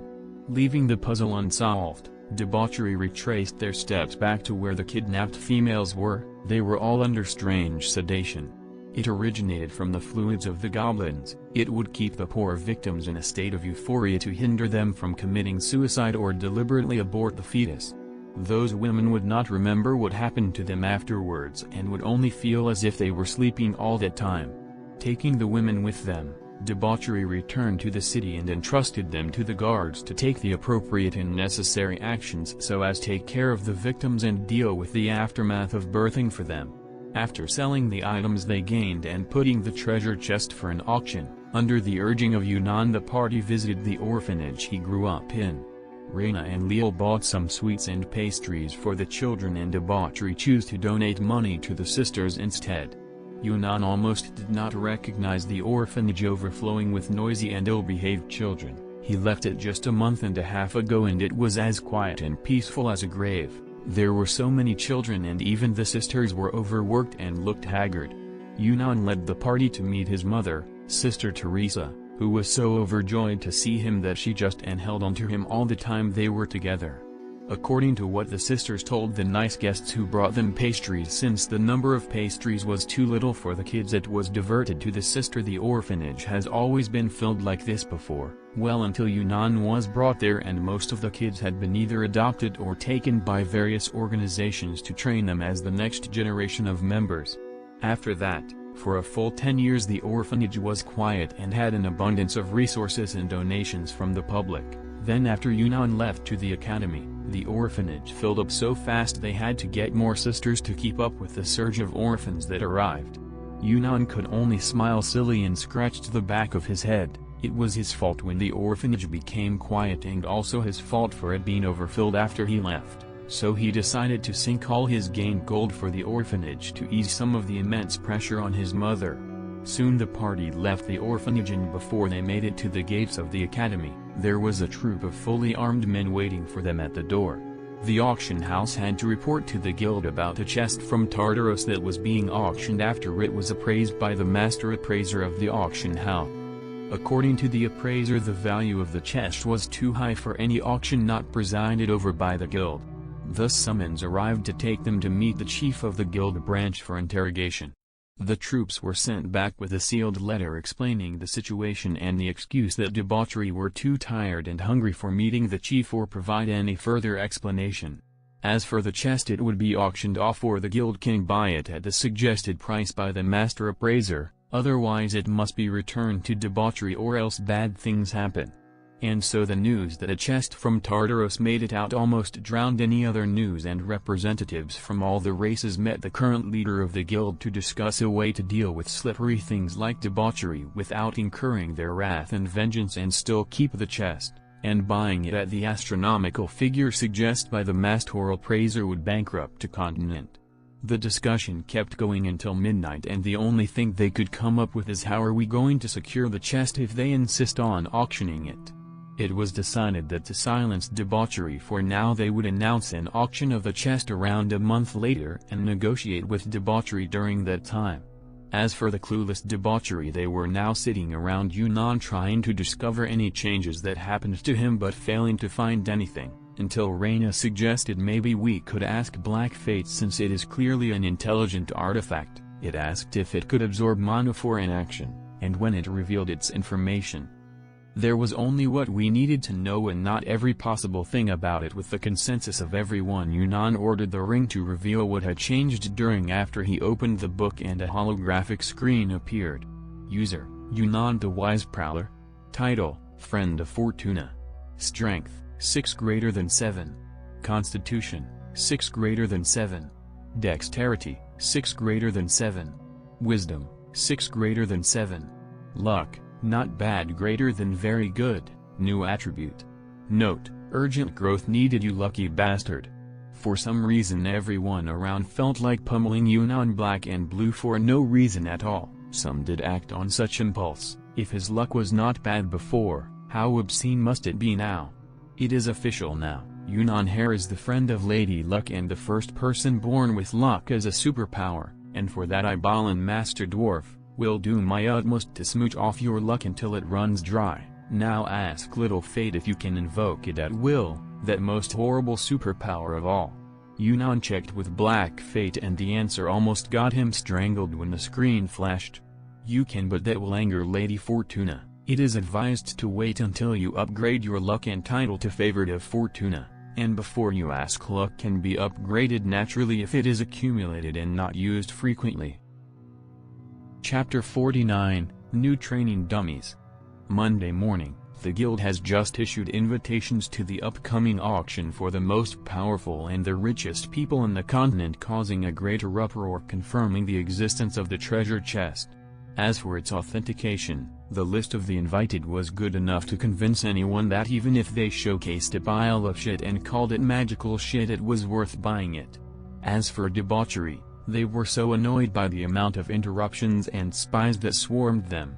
In a fit of anger they caught all the spies and used one of them as a doorman to stop all messengers at the door. As for the rest, they were turned to training dummies for Yunnan, Reina and Leo to practice upon. Those spies who knew about the fate of the ones who were caught before them were happy to survive unscathed in the morning, but the horror they faced in the afternoon was more than enough to get them out of the spying business forever. Thanks to the amount of people who were trying to personally meet debauchery and those who came with letters to be handed to leader only, debauchery sent one of the captives to buy lunch for them as they stayed inside Hall 5 to train with the kids. Taking into consideration that threats were more abundant in a bigger crowd, the poor guy got a few gold coins and a stare from Dustin. He lost all thought of escape. He bought food enough for 50 people and ended up watching as debauchery ate it all and still called for more. The rest of the captives could only salivate at the amount of food eaten, but none dared speak. The food shuttle made more than 6 trips between lunch and dinner. Fed up with being trapped inside, Balan dragged Dustin with him outside the hall and climbed up to the shoulders. Then he yelled at the mob blocking the way. Everyone who has a message split into 2 lines. Those with written messages can give them to my cute little orc here. Those who have vocal messages can just tell me. If you think your orders have a priority over the orders of my leader, you can leave right now. After Balan skillfully climbed down from Dustin's shoulders, both stood on either side of the door and waited. No one moved after 5 minutes, so they got back inside and the dwarf said to leader, I think they need a session with the kids. How about we pull an all-nighter? My fingers are itching. There was an evil intent in his voice that made the captives shudder and feel pity for those who were outside. Bay went for a more sinister way of thinking. Leader, go outside and tell them those who refused the orders passed down by Balan can consider their offers refused and their letters returned unopened. If anyone voiced displeasure, let them come inside, lock the door, and they can be used for training purposes tomorrow morning. Who would stand guard in case they try to break out by destroying the walls? Asked Faye, who then immediately regretted it. That would be you, my dear, said Bay with a smile. If we leave Dustin, they might get so scared there is a possibility they would gang up on him and end up dead. If we leave Balan, they will certainly gang up on him and end up dead. Lucian is already on guard duty. Leader cannot guard them because they want to meet with her, and I have to massage leader after the hot bath, so that leaves only you for the job, so please don't kill all of them. We need dummies to train the kids. With a nod from leader, the plan was put into action and about 100 people were locked inside hall number 5 to listen to the tales of the surviving spies. Even the man manning the door did not budge all night. He cleared his throat when debauchery was leaving the hall and handed a list of those who came and left and whatever they left behind. Although he was dreaming they might release him for being diligent, his dreams were shattered when he was told he did such a good work they might keep him as door guardian if things kept going like this. Although the kids did not enjoy torture or inflicting pain, it was rare to find such a variety of opponents to train all their skills with. They were looking forward to a whole week of such a good battle drill if they were lucky. Unfortunately they could only enjoy one more day of such extravagant way of training. Come Tuesday morning, inside Hall Number 5 the captives were behaving like well-trained pets after Faye was done with them. When debauchery and students arrived they did as ordered by Faye, who split them into groups, and one by one they would spend 10 minutes sparring with the students before delivering whatever form of messages they had brought to leader, and then leave the hall as if fleeing from death. By the end of the day, everyone felt Hall Number 5 was a bit too big and empty after having such a blast toying around with those idiots who never learn. However, before they could leave, Director Joey came by for an explanation about a few hundred bad treatment complaints the guild received from guests who came by to deliver messages. The poor man was shocked to hear how his guests were used to help improve students just because they followed their own orders instead of following the orders they were given by debauchery. Director Joey wanted to scream preposterous at the happy-go-lucky bunch, but thought better of it. If one of them could imprison hundreds, he could die to mere-flicked buggies if they targeted him. He also expressed the guild's interest in keeping the chest and pay instead with items or books from Tartarus, since the guild had to have a reserve of such books inside the dungeon.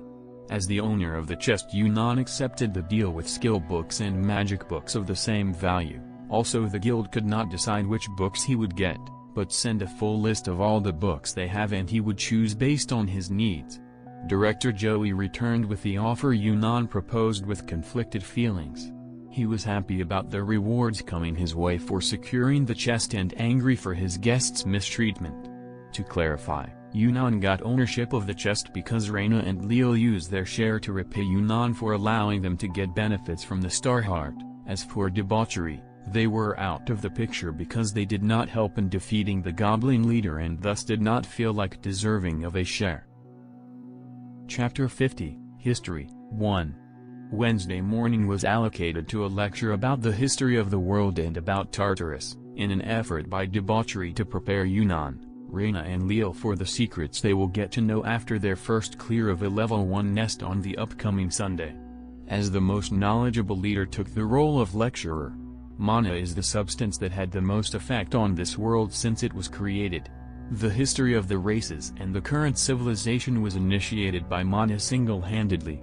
The history notes that a few 100,000 years ago a man in meditation had discovered a container full to the brim with life power and was releasing the excess power to the world outside as the aura that martial artists could detect around the people surrounding them.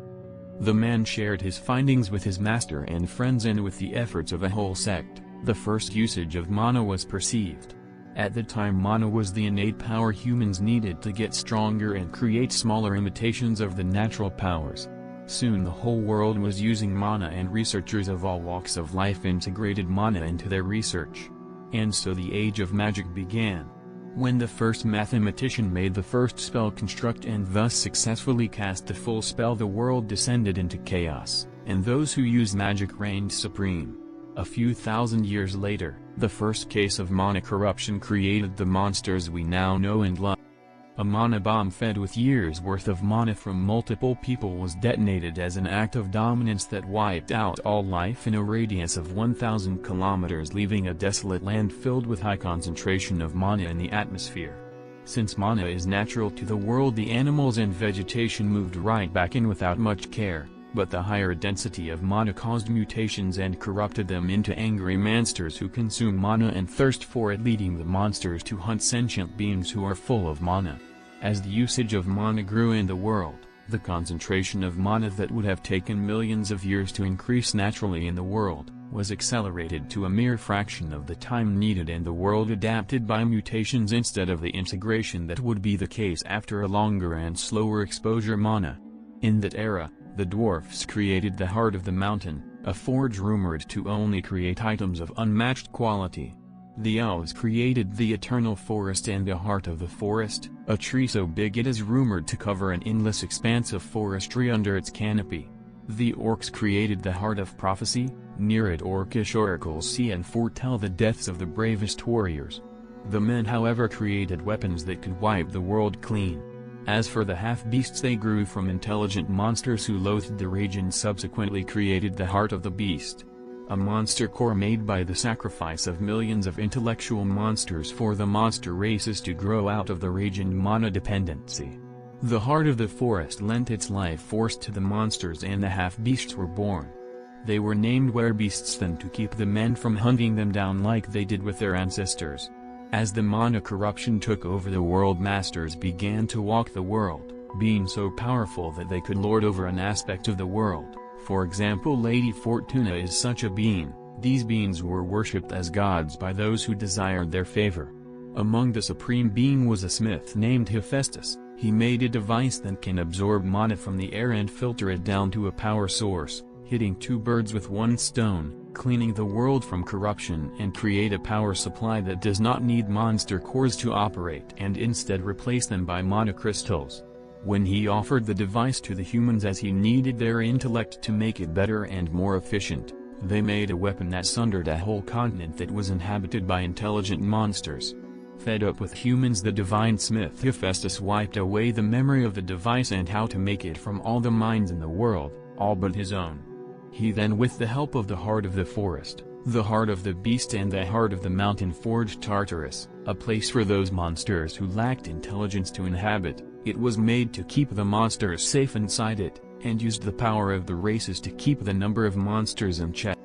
The heart of Tartarus was the first sentient artifact in existence. Its task was to protect the monsters and reward those who keep them from overpopulation, as well as create a safe haven for those monsters who gain intelligence inside its depths.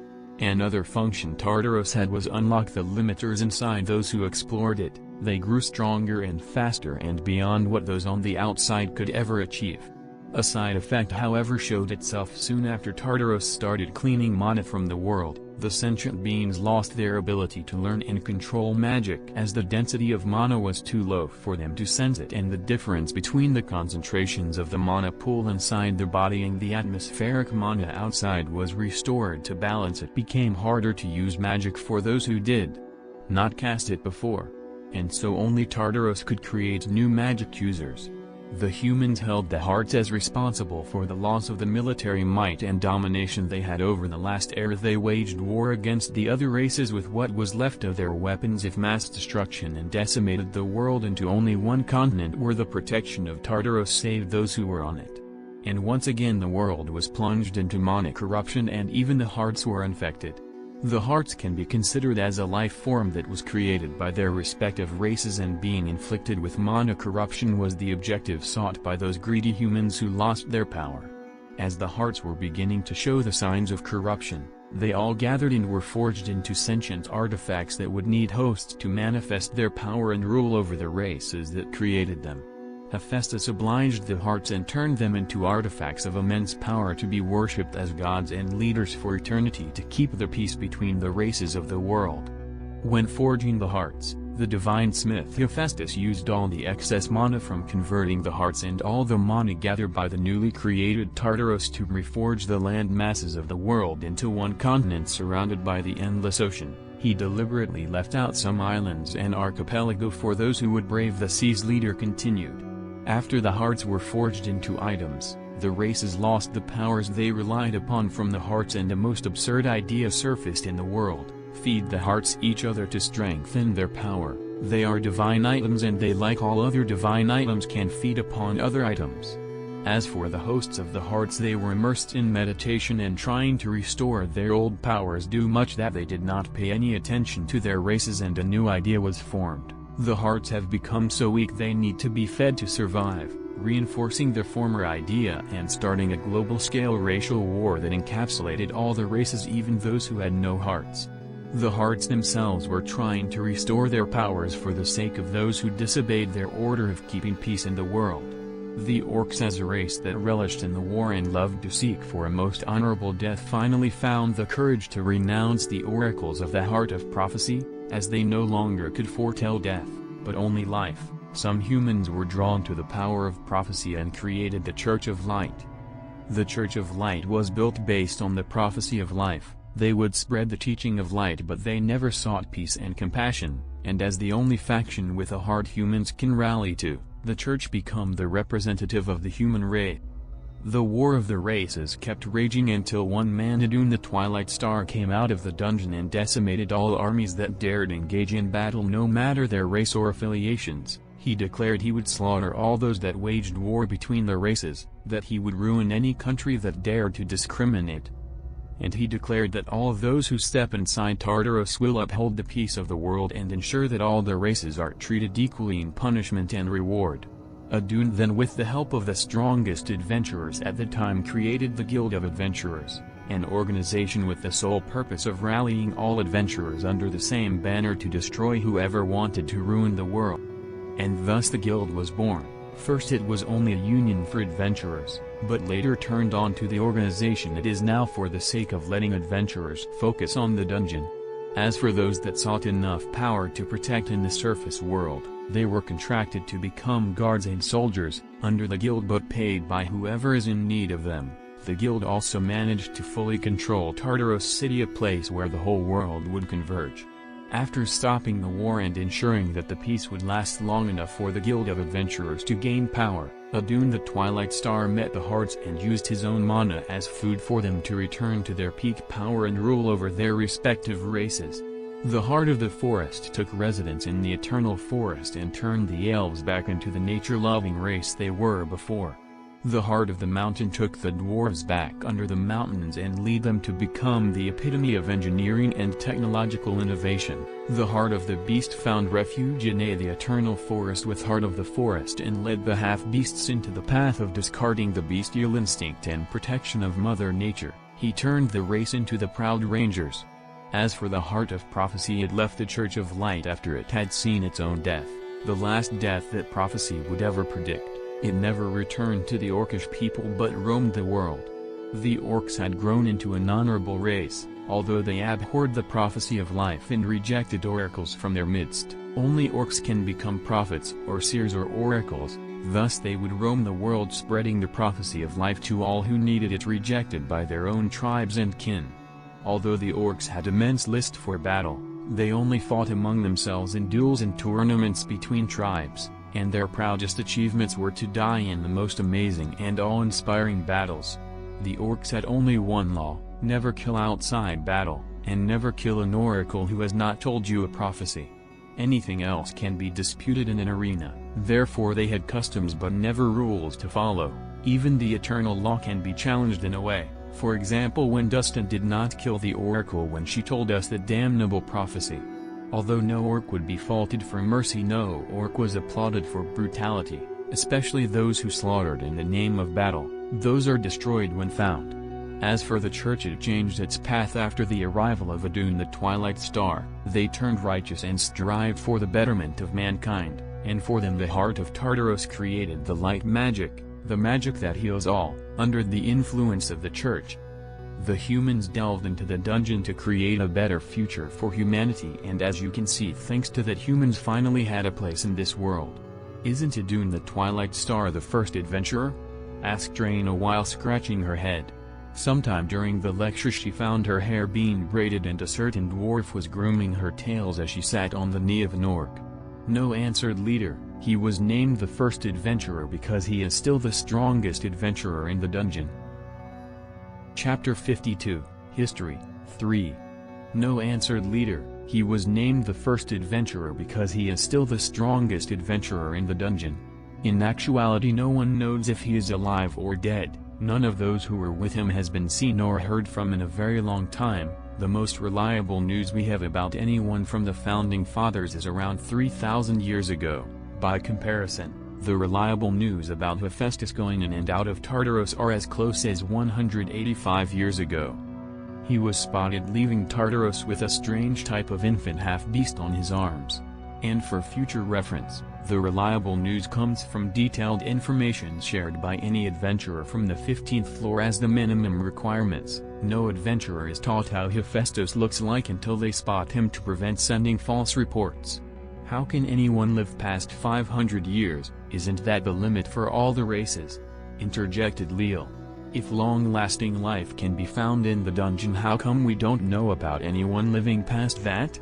They die inside the dungeon trying to live longer, answered Leader. Constitution is the stat that determines the lifespan of all the races. The maximum number without the dungeon is about 15, which for humans and half-beasts roughly translates into 90 years to 100 if one avoids bad habits. For elves the 15 points translates into 450 to 500 years, for the dwarves it translates to 300 years. For orcs it's around 150 years. As far as we know there is no limit to how high the stats can get, so maybe living for hundreds of thousands of years is not out of the question. The only catch is being able to match power with someone who could reforge the whole planet, or maybe someone who can control the luck of the billions of living beings all at the same time.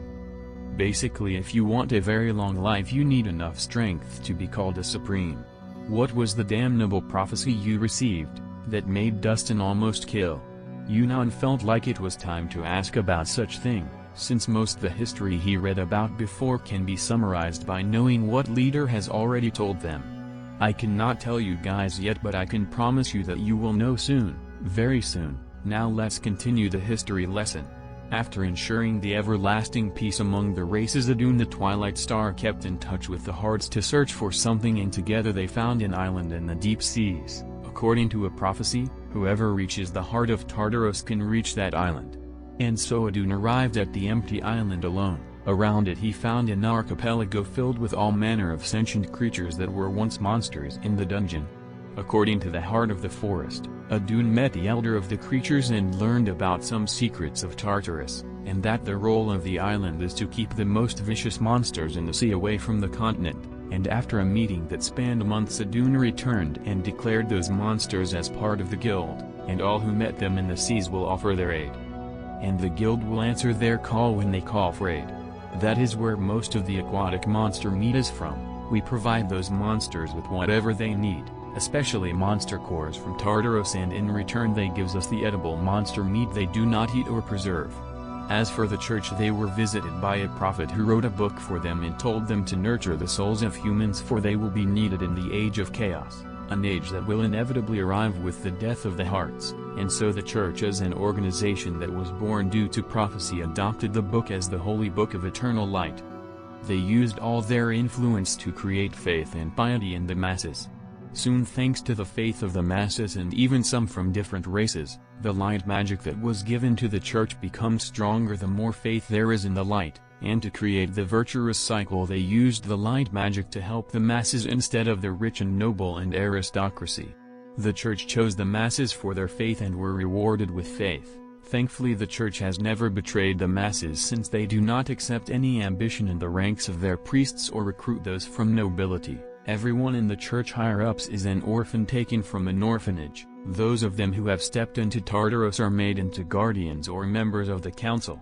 But the Supreme Pontiff is someone who chose to serve the masses by staying in the surface world and rely upon those who enter the dungeon to create the wealth needed to help the masses. The church even had some years where no pope candidate has shown themselves, and the pope seat was vacant for up to a century sometimes. There were also many times where sisters who were chosen as the Supreme Pontiff, as the council has both men and women in it, the pope seat could be filled with either gender, but most of the sisters chosen refused the office even if it meant that the seat of the pope stays empty. In the church, the pope is the public figure that deals with the outside world. They will be part of politics and government and in contact with many things that has nothing to do with faith and piety, and the job can be easily done by the council. Thus the church is separated into two factions, the pious ones who reject the world, and the pious ones that embrace the world to protect the rest from being out of touch. The system for some reason works, and the church has become the ideal organization it aimed to be. That would be all we can teach you about the world. Oh, and keep the thing about choosing the pope a secret. There are many who would do anything to get that post and are patient enough to work on it for generations. Chapter 53, One More Secret. Yunnan was feeling a little bit scared about the prophecy that debauchery received, because usually you seek the prophecies. Prophecy does not seek its subjects unless it was so ominous the oracle had to warn debauchery and risk death by Dustin. If the prophecy was scarier than Dustin, the class B risk the guild has assigned debauchery is way too low. They should be assigned something akin to apocalyptic risk or the likes of it. Leader, what was that age of chaos that you mentioned in the prophecy about the church, the one that said human piety was needed in the age of chaos or something? The question Reina asked put an ugly look on Leader. "Did I mention that?" she said. "Mention what? I heard nothing. What did the last just say? My ears are not what they used to be." "Nope, there was no mention of such a thing," was the answers from Debauchery. There was surely something that they did not want to share, all but Dustin, who said they already heard it and they are asking about it. "You just fucked up, Leader. Why don't you tell them and clean up the mess?" A collective sigh came from Debauchery. After a few looks and whispers, the consensus came out. "Just tell them, Leader. Since the harm is already done, just go with it," said Balin as the representative, most likely the one sacrificed for a beating by an angry Leader later on. "Fine, I will tell them," said a dejected Leader. "The age of chaos is the prophecy all the oracles can see, the last death they can see. Each oracle sees a facet of it. It's about the death of the hearts. The heart of prophecy saw its own death, while other oracles would see a different part each. It was prohibited by the heart of prophecy to accumulate all the visions into one. If even the heart could not see it in its entirety, then no one should know about it before it occurs. According to one prophet who saw what after the deaths of the hearts, all hell will break loose on the Burkan continent, Tartarus will fall and all the monsters within would escape into the world. Mana would drown the world in minutes, and even the sunlight will be hindered by the blue fog that will shroud the entire planet. That vision is within the first 5 minutes of the death of the hearts, the furthest any oracle had ever seen. There is no time frame about the age of chaos, but we know the more prophecies about it, the closer it is." There was a very ugly look on the faces of Debauchery. They knew more, so much more than what they say, but they cannot divulge the information or else someone might accelerate the process and end the world faster. The students just nodded and did not keep asking about such an unpleasant subject. Instead, for the rest of the morning did nothing but enjoy a good chat with Debauchery about history and how fate, luck and prophecy worked in mysterious way. The afternoon lesson was spent on a blocking lesson, which was a rare thing to do with Debauchery since they believed in the kill it before you need to block it school of thought. The students tried all kinds of shields and how to use them, as well as some basic block using the weapons or the body itself. They also were visited by Director Joey, who brought in a fat catalog of the public books the guild had in Tartarus, and another smaller golden catalog for the books not for sale publicly, and so half the lesson was spent in choosing skills and magics for everyone present, since there is no way Yunnan could need enough books to pay for the chest. He decided to give Debauchery and his friends as many books as possible from the public catalog. As for the golden one, he took all for himself. By the end of the lesson, Yunnan had chosen about 50 books that ranged from healing and buffing to mastery over weaponry and elements, and some other that he saw fit to have. As for the rest, they each chose 10 books each, totaling over 130 books. And there was enough left from the chest to fully equip level 25 gear for everyone, and enough potions and remedies for a decade's worth of extravagant use inside Tartarus. And the rest of the week followed on the same tone, training combat skill while keeping the mental faculties overclocked at all time. The growth of the 3 young students was very exemplary, keeping Debauchery in a very elated mood. They had been able to overcome all the level 1 challenges given by Debauchery, showing the effects of both the odd training regime and the star heart in pushing the kids into heights no other could dream about. On Friday morning was Debauchery did their last-minute check for the plan and the items, to make sure nothing was missed and no detail was left. They also applied for a secret training camp and made sure that the guild would leave them alone by issuing a few threats. As for the afternoon, it was used for rest and recovery before everyone left the academy after sundown, stating that they were leaving earlier to dodge pursuit. The party soon made it into a commercial hub of a city with the most teleportation circles and had the connecting teleportation circles for the targets of the operation. Once inside the city, Debauchery rented out a villa on the periphery of the city in a quiet corner as the base of operations. That in the operation, instead of splitting to achieve maximum coverage, they would attack together and clean everything in one go before coming back to their base and counting the spoils and resting for the next cleanup the students must do to start the next phase of their training. Chapter 54, Ready? An hour before midnight, Debauchery was ready to start Operation Headache Prevention, as dubbed by Bay, while discussing how to proceed with the mission. As per habit, debauchery sat together around a meal to make the final plan, with Lucian leading the talk.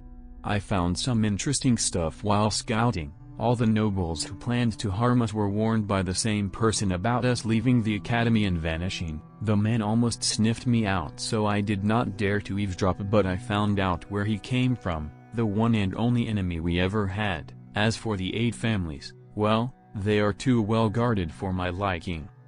They are hiding something big or are baiting us. Either way, I can promise you kids some fun. We have an enemy? Since when? Asked Dustin, bewildered. Remember that old Duke who wanted us to get him a throne and spent 2,000 level 10 soldiers on us? Balin reminded the Orco, the one who kept spouting things like, if you refuse me you will be my enemies, something you will pay for killing my men. How is that old man doing? I miss his food. I loved how his daughter played around trying to seduce us all, even ugly me, stated Dustin with nostalgia and longing. Yeah, that old guy, and he seems to have gotten his throne and quite a number of level 15 adventurers around him, replied Lucian. I think he got burned a few times with level 20 guys, so he downgraded his expectations. According to some idle chatter, there were about 500 of them. I reckon it would take us about 15 minutes to clean up their place, but we cannot do it silently, so I'm gonna need you, dear Bay, to head there first and do your thing. Help them sleep tighter, get a confession or 3, mark those who need to die. I need you to pull all the stops and just cover all the bases. All the bases? How long do I have? Asked Bay. 4 hours I'd wager, Lucian said, so he will take confessions from those we clean up, and you, my capable rogue, can take your time covering all the bases. Oh, and please make sure to cover even those base none in this party can think or even know about, okay? Bay looked at Lucian with a bit of disgust. It seems Bay was planning on taking it easy and slack of, but now he could only stare at Lucian with a mumbled "J, shifty bastard. Does Bay know more bases than other rogues?" As usual, curiosity took over reign amid conversation. I can only sleep when Bay is covering up our bases. We have never been infiltrated, and we can catch all those who try well before they can even start acting out their plans. The guy is a genius when it comes to shifty, sneaky stuff, Faye doodly replied. She knew she was feeding a bad habit by answering a question that interrupted a conversation, but who cares? Not debauchery for sure. Anyway, Bay has to leave a bit before us and make sure everything is in order when we arrive around 4 hours later. The kids have earned the right to follow us and watch, so leader is on guard duty. Balin will call the shots, I will sneak and deal with the hidden ones, and Dustin can cut down all those I marked at your leisure. Faye, make sure no noise is leaked. One last point, leader, any orders? Said Lucian. Total annihilation, no mercy, no prisoners, replied leader with a commanding tone. Bay was the first to leave the villa and into the battle. Soon after, debauchery put on some plain armors. One can tell they felt so comfortable wearing those armors. What most untrained eyes would miss would be the battle intent that was emanating from the armors. Those armors had seen some tough battles and have been repaired so many times they lost all the luster such good armors must have had. As for their weapons, one would be amazed at them. Aside from the daunting dragon claws Dustin had, all the rest had extremely simple weapons. Lucian's daggers looked like cooking knives, Balin's hammer looked like a short sledgehammer, his shield looked like a plank of wood, Faye had a meter-long tree branch for her staff, while leader had a 2-meter-long walking stick. At first Yunnan was bewildered, but then remembered something. These guys are going all out. Total annihilation were not just fancy words, they seriously are going to do it, and they geared up for a fight in the 20th floor, and they are using full power. Yunnan and Reina were excited to see the full power of debauchery, but Leo was a bit comprehensive. These guys scared a level 1 nest by walking inside, just walking, and all the power they showed during training was at level 1, and what scared him most was that Dustin had bad control over his strength. If he could cause havoc by not trying to use force, how much damage can he do when he tries? Leo would know the answer very soon. When everyone was geared up and ready, Bay showed up at the door, and punched Lucian square in the jaw. You said 500 level 15, why are there 50 level 20 in there? Gimme your shoes. And while Lucian was still falling, Bay was already taking off his shoes. If something goes wrong I will cut off your tail. Toya, just like that, Bay left. Leader was upset. She ordered Lucian, who was putting on new shoes. He is a king, schemes with other kings and organizations is in the job description. Why else would a group of level 20s arrive at this time, less than an hour after I left? Him trying to harm debauchery is laughable at best. Something stinks and I would like to get confessions instead of making speculation. But if I am right and them going against us is a diversion, I think we must thank the lucky bastard for the sweet reward on its way after we end this. And with that the party stepped out of the villa and into the night. Before stepping into the teleportation portal, they all subconsciously touched Yunnan to get some of his luck. Chapter 55, First Target. Warning: explicit torture content, parents be advised. After arriving at the first target city, each of the kids was carried gently by a member of debauchery, and within moments they arrived at the target family estate. The estate was walled inside a 1 by 1 km square space. Debauchery and the kids were standing on the wall overlooking the estate. It took their seconds to cover the 5 kilometers distance between the portal and the target. Faye waved her tree branch, and a transparent film quietly engulfed the whole estate underneath it. And when the film was fully deployed, the noises of the night turned dead silent. Silent domain, explained Leader, isolates the sound from entering or leaving the domain. Then it was Balin who started chanting next, and faint glow could be seen over some places. That is not a spell but an item activation chant. The paint used by Lucian as a mark is made by Balin, and anyone who hears the chant can see the marked targets. Yunnan could see from his position what was marked, even if he could not see more than shades on the dark a few minutes before. He could see clearly all the marked people or the marked walls, and even the marked vault in the underground that he could not even guess existed before. Yunnan finally understood how great one must be to be called Master Dwarf. A mere marking paint can let you see beyond your own abilities. Then Lucian disappeared from the wall, to do his job of cleaning the hidden threats. Yunnan could see some of the marked lights being split in half or decapitated soon after. As for the rest of the party, Dustin charged at the unmarked buildings and swung his axes at them, turning the whole thing into rubble that buried beneath it all those who were inside. Next was Balin, who simply marched on a path and hit his sledgehammer on the ground towards any building he passed by, and it would sunder under the shock wave. From his position besides Leader, Yunnan could see those shades of unmarked houses and buildings falling one after the other, while Balin and Dustin passed by them like ghosts. There was no sound, just shadows falling here and there, and after a mere minute there was only one big villa that stood in the former bustling estate. Then Faye took her turn last. She conjured a robed figure with a shovel in the right hand. Grave robber, bring me all the valuables and kill whoever is still alive in the ruins. And with that the hooded figure floated to the ruined estates. His shovel swept, taking out all manner of items. Even the vault itself was extracted from the underground. At the 5 minutes mark the whole estate was a ruin, and anything of value was presented before debauchery in a cart-sized pile, and Lucian, Balin and Dustin were back with all the evidence they could gather. Now was the time for treasure. As for the contents of the confessions, that would be left for review after the whole thing is over. Come here, kids. I regret that we could not teach you appraisal last week because the accident with the chest, so we will do an impromptu lesson while sorting out the items. We need you to tell us about the item you pick and the value you would give it. And if there is a mistake we can correct you and show you how to make note of the difference. Leader, who had done nothing but keep the kids beside her at all times, took over when it was safe, and while they were separating the spoils of war, an intruder barged inside the silent domain. He made a beeline for debauchery with the intent to kill, aimed at Leader. But with a flip of her hand, Leader just brought him to his knees in front for her. How the fuck do you know a level 40 spell, you bitch, was the first thing he said. That turned him a broken jaw 4 times. It was healed by Leader just to be broken again by another member of debauchery. The last hit was the hammer of Balin that broke half his face. Although Leader could heal him fully, the experience of getting half your bones and your skull turned to mush was by no means pleasant. And soon a violent interrogation was started. The man had suffered from pains the kids never knew before. Every time he lied he would feel the wrath of Dustin in ways too cruel to be called beastly.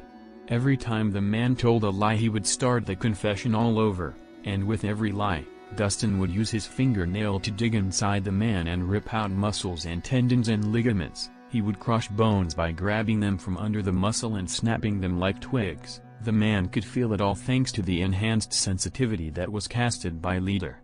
Enhanced sensitivity can be used by party members to avoid invisible foes and have a better understanding of the battle flow mid-battle, but the drawback was that they could not suppress the amplified senses. And as such, pain would be multiplied by orders of magnitude, and there was nothing the user can do to alleviate it, since the spell could neglect such spells as pain relief and other spells that can dull the senses. The man had seen his own spine pulled out from his stomach. He saw his own organs when Dustin decided a lie was too big and just ripped out the whole skin and muscle covering his insides. At a certain point was giving Balin a lesson in human anatomy when the lie included a curse at leader.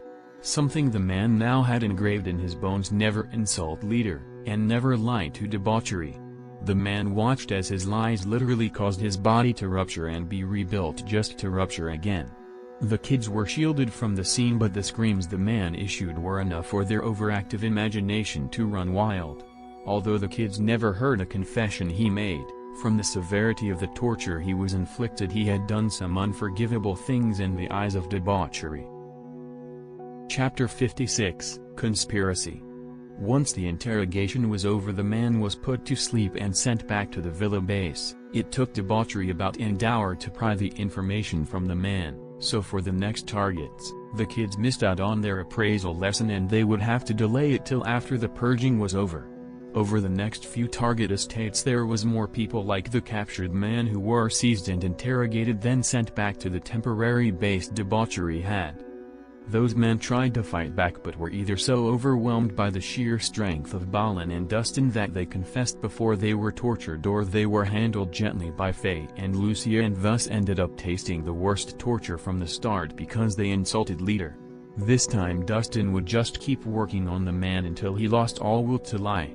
Leal asked how they could determine if the man lied. The answer got the kids off guard. Leader had got a book from Tartarus that gave her a title, Holy Confessor. Leader showed the title through her status but hid everything except her name. The description of the title says all those who either lie or intend to lie to the Holy Confessor will be exposed, showing the sign of the liar. Leal assumed that they used an item or a spell, but a title was out of his expectations. If that is the case, debauchery must have many other titles that are so convenient for them.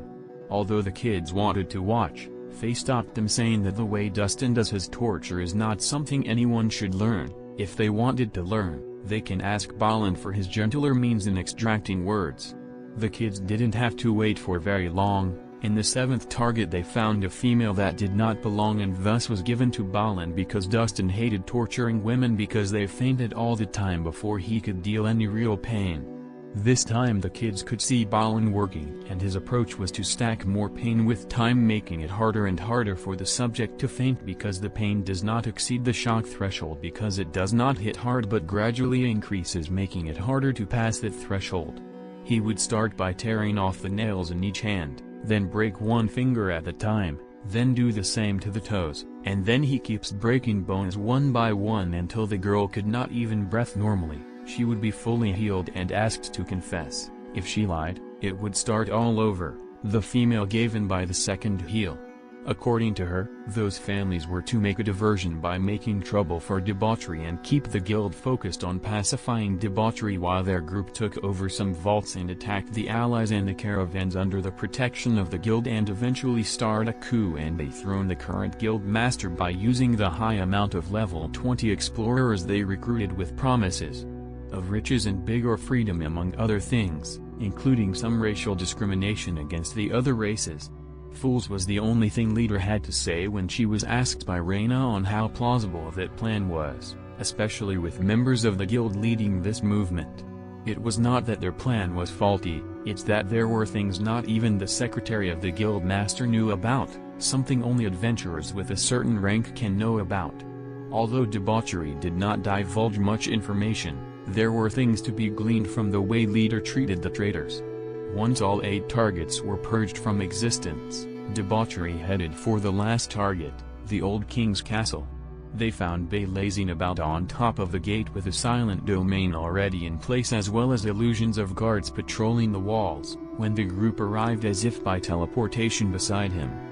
Bei stood up and kissed Yunnan on the head and then punched Lucian one more time and threw Lucian's new boots at his face with toy. Bei proceeded to lead debauchery to the throne room where 50 men and women were tied and on their knees with such terror in their eyes that Yunnan had to ask what he had done to them. Bei only smiled and made put a finger across his lips, and all the captives nodded at the same time. Whatever Bei did to them was worse than the torture Dustin inflicted, since Dustin's subject tried to lie a few times before finally giving up. The questioning was rather peaceful as Bei had done all the hard work. Fei sent the grave robber to gather all the riches in the castle while Leader took in the confessions of the captives. There was a cult born from inside the guild. Since the number of human adventurers had superior numbers, they should have better treatment than those from the races. Then that changed with time to only humans should be adventurers as well as the masters of the continent and enslave all the races, as radicalism keep growing with each new radicalized member. The cult went from more benefits to world domination in a matter of a few hundred years. The cult is fully made from adventurers that were selected by the cult master from various sources, from kidnapping to buying the orphans and so on. All those were trained into adventurers and pushed to reach the 20 TG level. The cult master chose the old goat of a king because he had the ambition that grew from having his own kingdom into growing it into an empire that spanned all the continent, a fool by any and all standards. Those who are here were to act as bait for debauchery while the cult attacked some other places and blamed it on whoever was the target in that location. By the dawn of Saturday, Balin went into the guild branch and issued an announcement. Debauchery had annihilated all those who planned to disrupt their mission. If anyone has a word to say, let them come and die. The guild master is invited to personally witness the evidence debauchery has gathered in the mercantile city of Damascus. He then left an address and went on his way. Chapter 57, Report. Inside the temporary base debauchery had rented in Damascus, Yunnan, Reyna and Leo worked on their appraisal training. Looking through the spoils of war debauchery had gathered last night, they were not allowed to sleep since it was already morning. They had to continue until bedtime later on. Meanwhile, the guild was having a meltdown, sifting through whatever debauchery left behind, while debauchery was teaching their student how to count money and store treasures. The amount of protection requests that flooded the guild was beyond what would even wars provoke. Even since the announcement made by Balin went public, all those who even traded looks felt a threat hanging on their necks. By midday there was a knock on the door of the temporary base. Fei opened the door and respectfully led inside 2 old men. One had a kindness to him while the other seemed too tired and in need of retirement. Debauchery assembled with their student in tow in front of the older gentleman. Fei led everyone into the study where the old man sat on the sofa while debauchery stood up in a respectful manner, something odd and rare for the bunch. Yunnan did not dare to ask any question and kept Reyna from talking. Every time she tried to say something he would pull on her hand. After the men were comfortable on the sofa, Fei excused herself. Please excuse me, I would like to present some refreshments. Leader approached the kindly-looking man and knelt in the most pious way. Your Holiness, it is a pleasure having you here. You should have summoned me over. Fei had come almost running with a tray that had a bottle of red wine and 2 glasses on it and set it up in the table before them. Leader glared at the flustered Fei and proceeded, these are my companions. Fei the elf, Dustin the orc, Balin the dwarf, Lucian the beast and Bei, the kids are our students. The blonde is Liel, a well-mannered aristocrat, Reyna royal kitsune and Yunnan friend of Fortuna. Everyone bowed when their name was spoken, and even Reyna understood that it was not the time to speak or ask question. Even if I sent for you, we both know you would just run away again. Marry my child, so there is no need for a summon if an old man's request is denied. No need to be this polite when I am here to punish you. He stood up and put his hand on Leader's head. Tell me why you did what you did and what kind of punishment you deserve. You will not punish me, said Leader in confidence. I followed the only rule you told me to follow. I protected that which I live for. Although it got us a very nice surprise, it started with us just protecting the things we live for, and I live to be free and without worry. They tried to get me worried and restrict my freedom, so decided to give them the thing they dread, annihilation. The old man flicked Leader's forehead and sat back in his place. Can you tell us why you did this and how you came by this nice surprise? Leader motioned to Bei to come forward. He did the same as leader and knelt in front of the kindly men and took out a crystal ball that played the confessions they got last week from those spies who were used for the grappling training. The tired man had an even worse expression when he knew how his guild allowed those with the intent to harm both students and employees into the middle of an academy. He had a guilty look on his face. He looked in apology at Yunnan and the other kids. But the expression turned from guilt into rampant rage as he witnessed the confessions gotten from last night. He was positively fuming from rage. The kindly old man just watched silently, his kind expression turned to grief. "Did they confess to you, Mary?" he asked with a heavy voice. "Yes, Your Holiness, they were under the power of my confession when these were recorded. We have another where they lied and the mark is visible even through the recording." She motioned to Bay and he took out another crystal that showed Balin torturing the female captive from the seventh target. Yunnan watched the surprise both old men showed at the mark and it disappearing and reappearing. Although the crystal did not show what Balin did, the painful face of the girl was clear enough to be read. "Can you please show us on the captives, the ones who are related to the cult? I hope you kept some." "Yes," said the kindly old man, and immediately leader stood up and respectfully led the way to the basement where over 50 captives were huddled together and debauchery followed. As the older men stepped inside the basement, the captives almost swarmed over them begging and complaining how they have been mistreated and framed by debauchery. All of them had inverted crosses on their foreheads that tell tale of lying in front of the confessor. Both older men got out without saying a single word while Bay fixed all the captive with a hostile look and silence ruled the basement. Before leaving the basement, the kindly old man passed by the pile of spoils debauchery had gotten from the plunder. He placed his hands on the pile and half of it disappeared. "Taxes," explained the kindly old man while a single tear dropped down from Dustin's eye. Before leaving with all the crystals that debauchery recorded, even those that had torture included in them, the old tired man said, "They all died in the attack. I would like to take the corpses with me for burial. They all died for disrupting a mission by the guild. You have 1 month to prepare. You and your students are going on a vermin extermination mission. Anything else will be done through personal visits. That is all for now. Have a good day." As for the kindly old man, he asked Yunnan before stepping outside, "Would you recommend the church to send a student to your merry band?" After a moment of thought, Yunnan answered, "Pious men and women should not be exposed to us, the kind that does not care enough about death or killing. If you plan to send someone, either send someone so pure they can never be tainted or send a tainted one who can never be pure. Our merry band is a good place for both, but not the best place for those that are very impressionable." The old man nodded his head and left with a wave of his hand. Chapter 58, Punished. After the old men left and before Reyna got the chance to ask her questions from between the paws of Faye and Balin, the wailing of Dustin filled the villa as he clung to leader while bawling his eyes out. "Your daddy stole all my money. You said he was nice but he took my money. Hick hick. Why does every take my money? Wah wah." A true sight to behold, one does not simply witness the tears of an orc. Leader entangled herself from Dunstan's clutches and closed in on Yunnan. The poor kid could feel she was not really upset but not very satisfied either, and he was about to pay for it, so he braced himself for a slap on the back of the head, but what came was an ear twist that made him cry out. "Why can't you just say we have no more space for students? You had to give him a speech and now he is going to send someone to keep tabs on me." Leader twisted harder and pulled him up to his toes. "Consult the adults next time, you little runt. Now we all have to get stuck because of your running mouth. Do that again and I'll feed you your own tongue." Ledra let go of Yunnan and humphed her way back to the study while the snickers and chuckles of ridicule pierced the kid's heart.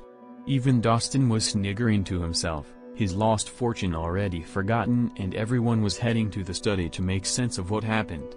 They found Leader laying on the couch face down and visibly moody, so Bay took his position as masseur and got Yo work on improving her mood, while the rest sat in chairs or on the ground waiting for Leader to speak. But Reyna broke the silence first. "Who are they? And why does Leader run away from her dad? He seems really nice and kindly." "He is not her father, he is the Pope. The other was the guild leader. They are basically the most influential people on the planet, and they were here to deal with the mess we made. We got 2 punishments and that is getting a very lightly, so we can consider ourselves lucky. Because even the punishment has a reward hidden in the future, explained Lucian, who was now playing with Reina's tails. So I just told the Pope who to send in to study under debauchery, as if he did know better. Seems like I really need to stop talking freely. First was an emperor, then the Pope. Maybe I get to talk down at Lady Luck next. That is doom waiting for me. Yunnan had his head between his hands, feeling like he just escaped calamity after punching her in the face, while Leo was patting his death-seeking friend on the back, trying to comfort him. Lucian just said we got 2 punishments, but the way I see it is we just got out without a scratch. Even death missed this guy when he punched her in the face. So what are the punishments we got? And someone explain to me, why does Leader have daddy issues with a dad like that? Asked Leo while comforting his best friend. It was Leader who answered him. This time we get a new student and we have to dismantle the cult we found on our own. No backup from the guild or any organization including dad, and we have to take you with us because you know too much and might slip up if we leave you in the academy. Also, we need to get you and the new kid to be level 2 or 3 within a month or risk your life in the mission. That is the second punishment. Dad is giving me someone to protect while having to go into the most dangerous cult this world has seen. So yeah, so much headache, and I don't have daddy issues. The old goat is just too protective and nags at me all the time when I play outside for too long and not visit. I thought you told us that only orphans are taken into the church. How come you call him Dad? Asked the overly curious Reina. So how are you planning to get us beyond level 1 outside of Tartarus? I thought you said that it is impossible to get beyond level 1 without Tartarus. Were you lying to us again? That turned her an ear flick from Lucian. Listen here, cute little tail, said Leader, unable to get angry at the girl. You kids have something that can break the natural laws. How do you think you, a bunch of 10-year-olds, reached the epitome of level 1 and could defeat a level 2 opponent while working together? The star heart. As for why I call him Dad, it's because the old pervert liked to play father with pure girls. That is why he took me in when I was 5 and played daddy with me. He was real nice back then, but ever since my first boyfriend he got so protective and always makes me feel like I am 5 again. Although he make me want to run away all the time, I can't help but love the old goat. There's something else you guys need to know. We may be meeting the hearts by next month before we head out on the mission. It has something to do with the ring for Mr. Luck here, started Balin. That thing is the guide to the heart of Tartarus, and there is a quest left by Adun the Twilight Star for the guild. Find the Black Fate or find the heart of Tartarus. It has something to do with the death of the hearts. How we are planning to report it and get the rewards for the quest to maybe help you guys grow faster. As for the guild leader, he will come back next week with the Pope, most likely to check on the ring. So I think we should report finding the ring after you guys clean up a nest on your own. That brought a damper on the mood. The death of the hearts was an apocalyptic event and they had the key in their hands. Aside from that, meeting those you are telling will die sooner rather than later is bad no matter how you look at it. As for the training to level 2 or 3 is another bad thing on its own. The hellish training from before will gain an order of magnitude. Chapter 59, Run. Saturday afternoon was not over yet. Debauchery had to unalive their captives and the executioner selection was not going too well. I am an orc, I never kill outside battle. Send the shifty one, he is best used for this kind of crap. I'm massaging my queen, you dumb orc, just give them weapons and slaughter them like the pigs they are. Not a snowball's chance in hell. If it's a massage we can all do it. You just want to touch a female. Go down there and you will find enough females to satiate you. Just kill the rest and the ones you like till they die. No one said how should they die. The argument was getting heated between the honest orc Dustin and the shifty human Bay, because through bets and bribes only those two were left to do the dirty work, and now they had to push the job on one another. The kids were watching the scene for blackmail materials and methods to get out from undesirable jobs a la debauchery. Meanwhile, the other members of debauchery were totally ignoring the scene until Dustin would inevitably try to drag the rest in it. You are just jealous I get to massage leader and you never get the chance. Besides, I shifty and not a pervert, so go do your job and let me finish mine. Fine, since you are calling it a job then let leader decide. I know for sure Wolfie there would not mind replacing your care for the queen, otherwise I will not budge from here. Leader lifted her head with sleepy eyes half open. You both go. You know I hate infighting and yet you still do it in front of me, so off with you too, Balin, go with them. You three have not gone to the brothels in a few months, so go relieve some tension. Lucian, bring fluffy tails and come do me. I need a nap, so don't disturb me anymore. Shoo shoo, and that ended the spectacle. Faye brought the boys to the treasury to do a recap on the appraisal before heading out to buy dinner with them, while the three men grumbled at each other under the kicks of Balin, who lost his fluffy time thanks to them. When the sun was about to set, Leader and Raina looked like they had a good nap when they came to the living room. Yunnan and Leah lost their appreciation for wealth after counting so much money it started looking like stones on the street, while the men were still grumbling about the incident from before. When everyone gathered in the living room ready to eat, came an urgent knocking sound from the front door. Everyone looked at Leo. He did not represent debauchery and had the look of an aristocrat. If he opens the door, whoever came would think they got the wrong villa and might let them be until morning. Leo left the table with his stomach growling and demanding to feast. "Mom, did you ask for a mini nun?" was what Leo shouted to interrupt who he described as a mini nun. He did not want to lie to the girl and knew exactly who sent her. The crowned cross necklace betrayed her identity, but debauchery was in no condition to accept a new recruit at the moment. The door was pushed open and Balin came from behind Leo. "What mini nun are you talk? Run!" The door was slammed shut and debauchery went into turmoil. Dustin was shaking Balin by the collar. "Why do you have to move first when cute things are around? Why can't you follow the plan?" Lucian was holding his head and muttering, "It's all over, no more fun, we are doomed, they finally got the drop on us." Faye and Leader were both hugging Raina in denial. "The church has not found us, it must be one of those donation collectors. The church cannot do this to us, we are fine, just ignore it and it will go away. It's just a bad dream, nothing but a bad dream." Finally Bay snapped and pulled his dagger. "We can kill her and run, she is just a mini nun. We can run away and pretend it never happened." That earned him a collective punch in the head. "You can't kill a nun. Do you remember the last time the old man got angry?" After those words were said, a collective shudder passed through the spines of everyone in debauchery. As the spectacle was going on, Yunnan went to the door and invited the little nun inside. He took her to the living room where debauchery was still in the middle of freaking out. Raina was sandwiched between the two females, feeling lost for not being able to ask her questions. Leo was munching on something while watching the show with fascination. "My name is Yunnan and he is Leo." The fluffy one sandwiched there is Raina. "We are the formal students of debauchery. Why don't you have a seat and eat something while they calm down?" Yunnan sat down while making the introduction. The mini nun looked at the table and had a very upset look on her face as she sat down. "So much food for just 9 people is a crime. How much of it will go to waste?"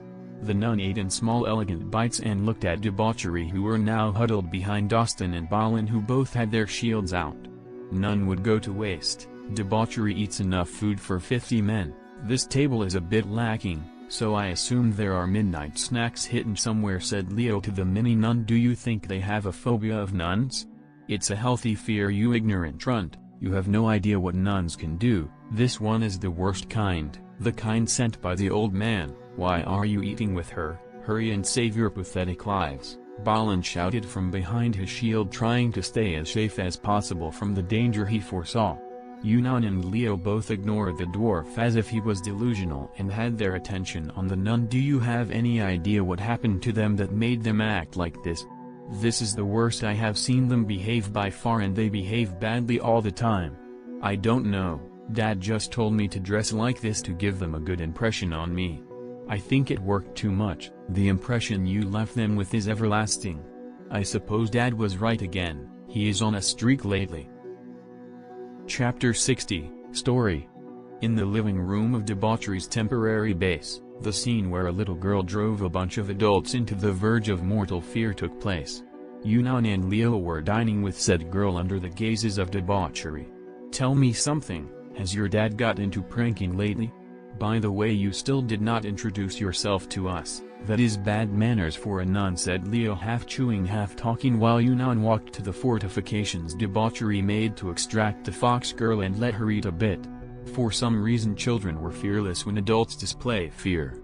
With Raina successfully extracted, the children sat around the table and chatted while eating. "My name is Lily and I am training to be a holy healer. Dad sent me here to study with you. He said it will be fun, so I came by. For some reason he told me to dress up like a nun whenever they made feel bad. My dad is so overprotective, I almost hate him." "So you are not a nun? This is what your dad told you to put on for a good impression?" "I don't want to be a nun. They are so uptight and no fun at all. I want to go to the dungeon and meet a hero, fall in love and have a family and live happily ever after," exclaimed Lily with a fervent look in her eyes. "Whoa. So pure. Too bad she came to debauchery, poor girl. I envy her innocence. Hopefully she lasts a bit longer than Raina." The three children lamented to each other under the questioning gaze of Lily, who felt lost in their midst. "False alarm everyone, she is not a nun. The dress is a prank orchestrated by the old man Pope. You can relax and breathe. There will be no nuns coming after you, not anytime soon anyway." Yunnan tried to dispel the current atmosphere and ease things up. He also took mental note of adding nuns to the newly created section of debauchery's weaknesses. There was obvious relief, although partial, in the faces of the previously dauntless adults as Lucian timidly asked, "Really? There are no nuns? We can go around freely." Leal answered the broken man she had no mark of lying when she talked, so that should be the case. "Come here and eat with us, buddy. There is no danger here." It took a moment for debauchery to regain their former attitude, as they were still harboring doubts and were very reserved with Lily, who seemed to enjoy being around these assortment of colorful people. After the feast officially started, Raina and Lily became best friends, almost immediately. One was a twin-tailed princess while the other was a walking talking molester repellent, simply a match made in heaven. And with the suggestions of Leal and Yunnan, the nun version of Raina was born, and that caused a dilemma for the molesting paws of debauchery. On one hand they could not keep themselves away from Raina, on the other they would flinch whenever she moved. This provided endless fun for the children, and a trump card that can be used in case of emergencies. Eventually the chatter drifted towards the elephant in the room, and by that, I mean Raina raised the question suddenly, like she is known to do. "Why do you guys who don't even care about the Gildorn Emperor fear nuns? That is a story that we should have heard you talk about when you were recounting all the stupid adventures you had. There is a reason we never mention that thrice accursed day. We simply do not even want to remember that day, or the following months." "It took leader pleading with the old goat for us to safely enter cities again," answered Bay in a hushed tone. The table went quiet when he started talking. "It all started when a nun hired us to take her on an adventure, and since the covenants do not allow the nuns from leaving the city they are in unless transferred, someone came up with the idea of kidnapping her." Everyone glared at Balin, who hung his head in shame. Everything was going fine and the nun was having fun as we dodged pursuit after pursuit. The contract was about to be fully fulfilled when we were tracked down by a bunch of nuns with crowns on their crosses. A whimper slipped out of the hunky Dustin, and you could tell Lucian was shivering while Faye had already fainted.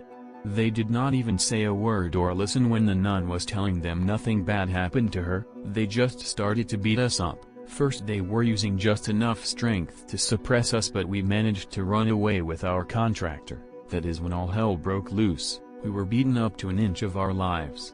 Healed and beaten again for a full week. Tears filled Bay's eyes as he recounted the story. Indignation was written on everyone's faces, even sobs were heard from Dustin. Again, one does not simply witness an orc sobbing like a frightened rabbit.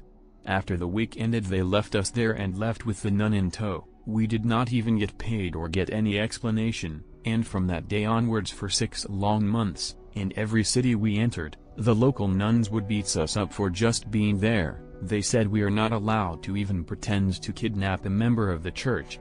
It finally took all the pleading leader could muster and a promise of half of all our gains in the future to stop the humiliation. Yunnan genuinely felt sorry for debauchery. With that kind of experience, anyone would faint at the mention of nuns, let alone stand face to face with a fully dressed nun, even if it was just a costume. Leal also shared this thought with Yunnan. They also agreed that it must have been arranged by the old pope to meet his renegade daughter. As for half the gains, that was just a cherry on top of the proverbial cake. They would not share this with debauchery, as it might be used in the future against the Pope. They learned that from debauchery during the chess game of Thrones. All leverage is useful leverage, no matter if it was against God or the devil. Leverage was leverage no matter how you look at it, and with the guts debauchery had instilled in them, there is no way they would let go of such a great thing.